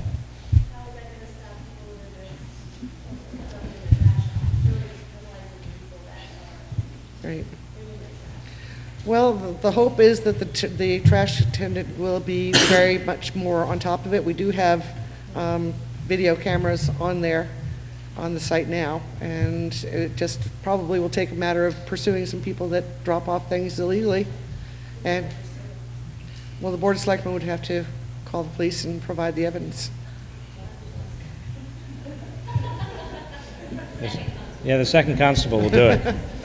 Okay, so on the back table over there is an explanation of the trash procedures that will be starting July 1st. You want to say something? You're standing up? I thought you were leaving. Yes, you may. What? I think as far as the amount of... That's right. Yeah, it's better for us to hear. I think as far as the amount of tonnage that we as a town send off and have to pay for, I mean, you can go down there with a contractor's bag and fill it with 3 regular bags of trash. So now if you reduce your bag size to 33, you're going to get on board with the amount of trash and your tipping fee. So it's going to help the town. It seems like a lot of like either that or you have to go with $5 a bag for a big black bag. Right? It's tonnage. The other thing from a town's member here is I go up there and I see it. The recycling bin, most people are pretty good about it. But No, turn the microphone off. Thank you. we just seem to get lazy at times. Maybe it's full, it gets shoved off to the side, gets blown over to the neighbor's drive. I'll go in there from time to time on my own and just take my broom and tuck the recyclables in so it's not falling out of the bins. I mean, that sort of stuff it's our property. It reflects on us how it looks. If it's full that day, unfortunately, then you gotta take it home. But, I know, but I'm just saying, you know. It's our thing. The bags will work. Okay, somebody was wanted to talk. Oh, you? Down. Yeah, I want. So, what we're doing here is kind of trying to follow the Act 148, in which there's a lot bigger picture in this town that needs to be looked at. And I know as being on the select board and thought when I got elected last year to try to sit here, I said, you know, I'm going to try to accomplish something of this. And I see that this is a much bigger issue and the overall how we do our transfer station. But going to the bags and going to the system that we're trying to propose, the board hasn't quite approved this yet. That needs to be understood right off, is that it has not been approved. But this is where we're trying to head for. No, it wasn't. I don't believe it was in the minutes. But either way, that the concept was approved, sort of, that we needed to do something. This is what we want to do, but this ain't the answer of, does the transfer station need to stay at the town garage? I believe not. We need to have it under lock and key. Wyndham Solid Waste and their process, we right now we pay them a stipend every year to be a member. They haul away that recyclables. At some time, that may disappear, in which the town will have to pick up the cost, or they'll continue it at a cost. There's these other bigger pictures that I feel that need to be addressed too, but this is taking care of what we need to take care of Montpelier. And trying to get that all done this is not the end-all answer. I just wanted to make sure everyone was understanding that we went to a bag system and this is that. We still have a space issue, and we still have to, and eventually, down the road, if you look on this little sheet, we got to do composting, and we also got to pick up leaf debris, or have a system to where people can drop off leaf debris and stuff like that. That can be charged for, but any of the other stuff can't. And that all has to be included. So there's still a huge hurdle to go, I feel, in this town, but that's my only personal opinion. And that the bag system is going to make us somewhat compliant and buy us a little bit more time, but there's still several big issues coming. You already spoke. Yes? On a different topic. You get to talk in a second. Yes.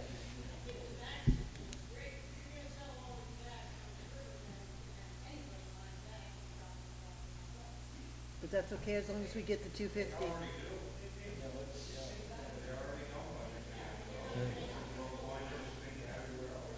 I guess if you're making money. Yes. Second talker. Sorry. That's okay. So Dale, question there. As a town, for the roll-offs from Wyndham Solid Waste, is it true that if your recycling is a better recycling, meaning it's a cleaner, there's no plastic bags, we get a better price back for your roll-offs? If you do a better job on your recycling, so as we as a town, if we understand that we do a better job with labels, we do a better job with the glass, we don't just throw our plastic bags full of plastic in there, we as a town will actually get more money for that recycling fee. Is that correct? That is correct. That's good to teach everybody. I mean, for Wyndham Solid Waste, the dual system is the system that they're at right now, is more cleaner than a single stream. We as a town, what? Explain that is a single stream would be, is all those bins would be all dumped into one bin, in theory, or otherwise we'd have to have two bins. But the idea is you wouldn't be separating your glass from your plastics, and your cardboards would be separated not necessarily the same way. That's a single stream. Dual stream is the way we do it now. And yes, there's more money. The Wyndham Solid Waste, and when we transport that down there, we actually get better, cleaner recyclings out of a dual stream system, which we're doing right now.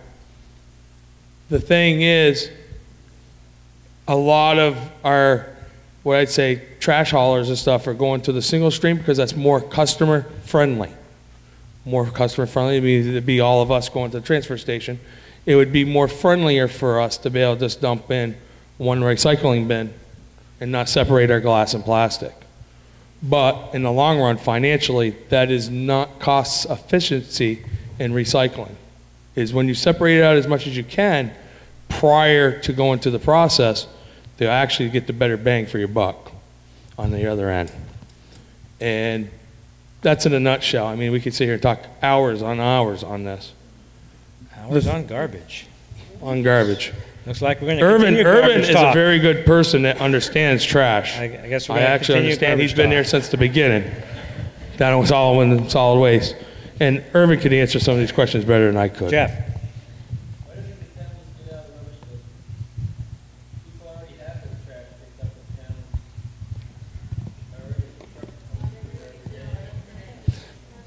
And not everybody does, Jeff. Not.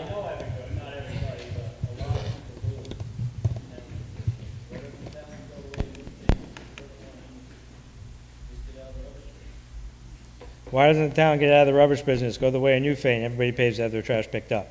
That was the comment. That's One the thing, comment. to note Comment. about that is we could do that, but then there's still some administration costs that we would have to cover because there is going to be some things that they're going to have to pick up on now with the new Act 148 on the administration costs. So there's always, the trash just went from being peanuts to big dollars. There's plenty of people out here Administrating. first, hang on. Where are we going, there? With regard to people dumping trash without paying, That was for you. Go ahead. the previous town garage had a gate in front of the driveway that prevented people from getting in there when the area was closed. So they're probably not doing this, you know, during the day when somebody's there. So if you had that gate, then people couldn't get it to dump that trash. Everybody hear that? Why isn't there a gate to lock people out during the night so they can't leave their trash? And I was pointing at your wife, by the way. Go ahead.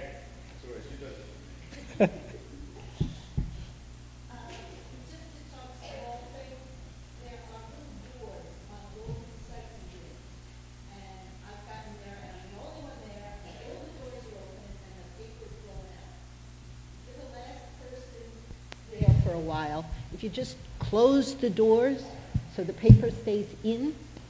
Thank you, dear. Close the doors so the paper stays in. Okay. Yes.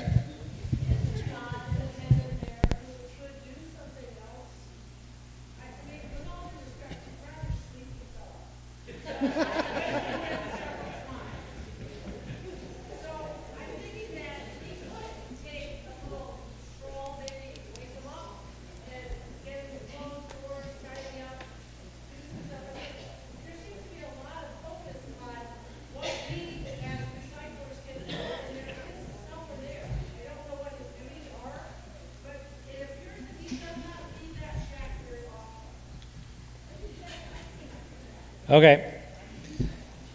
Arnold. Yes, Irv. One thing, it would save some of the cost, the people bring tin cans and they throw them in plastic bags and all. Well, it takes labor to get them plastic bags and dump the cans out. That's some of your costs right there, that have to fill them in and travel. Yes. Okay,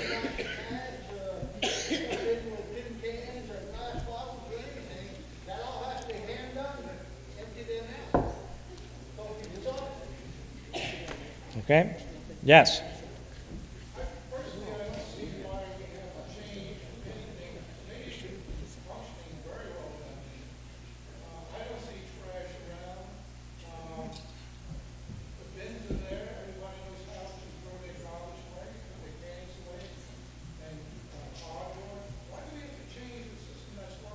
I believe what they said is they're losing money. I think that was the point. They're losing Basically, this is a state mandate. state mandate. Until the 1st of July, and this will not.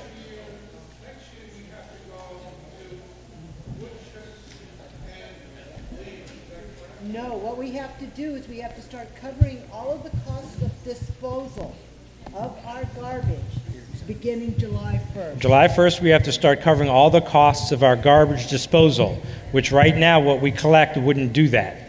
So that's why they're changing. Okay? Okay, more stuff. We wanted to talk about governance. Want to talk about governance? Yes, just really quickly, in the Select Board report, we did identify the fact that there is more work for the board than we can possibly do on a volunteer and part-time basis. You talk about grants and chasing down grants, you're talking many, many hours. And what did we just vote? $900 for the chair and $775 for each individual member. This town needs to take a look at having someone in authority with boots on the ground here during the day that could actually start to handle some of these issues as they come through. And the select board would like to propose that a voluntary committee, be put together to explore the possibility of presenting at the 2016 town meeting the possibility of hiring a town manager and what that job description might look like and just what kind of funding would be necessary to implement such a system in Townsend. Yes? More information?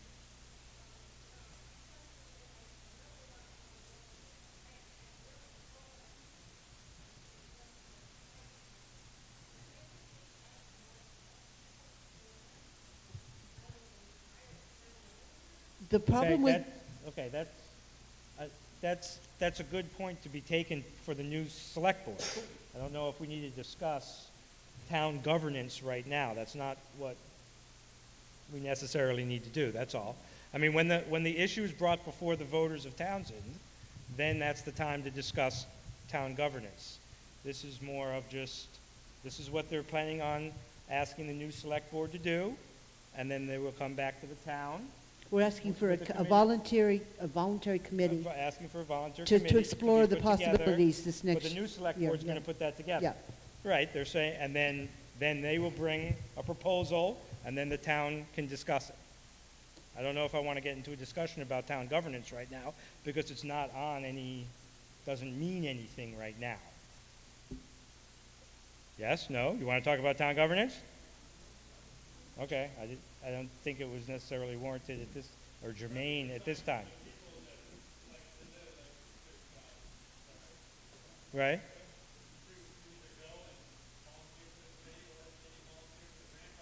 Right? Absolutely. Absolutely. The people that have issues that they like, please come to the select board and offer time. Offer time. Okay, yes, any other?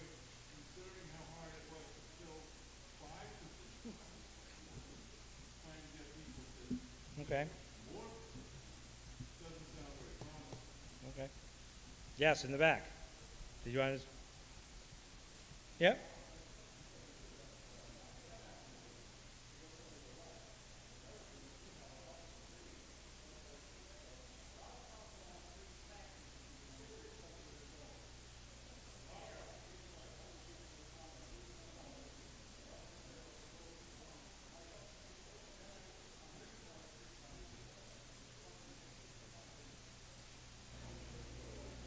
Okay. Entertain any other discussion? Yes, sir. Entertain a motion to adjourn. Is there a second? Craig and Eugene. Moved and seconded to adjourn the 2015 Townsend Town Meeting. All those in favor, please say aye. Aye. Opposed, no. The ayes have it. See you next year.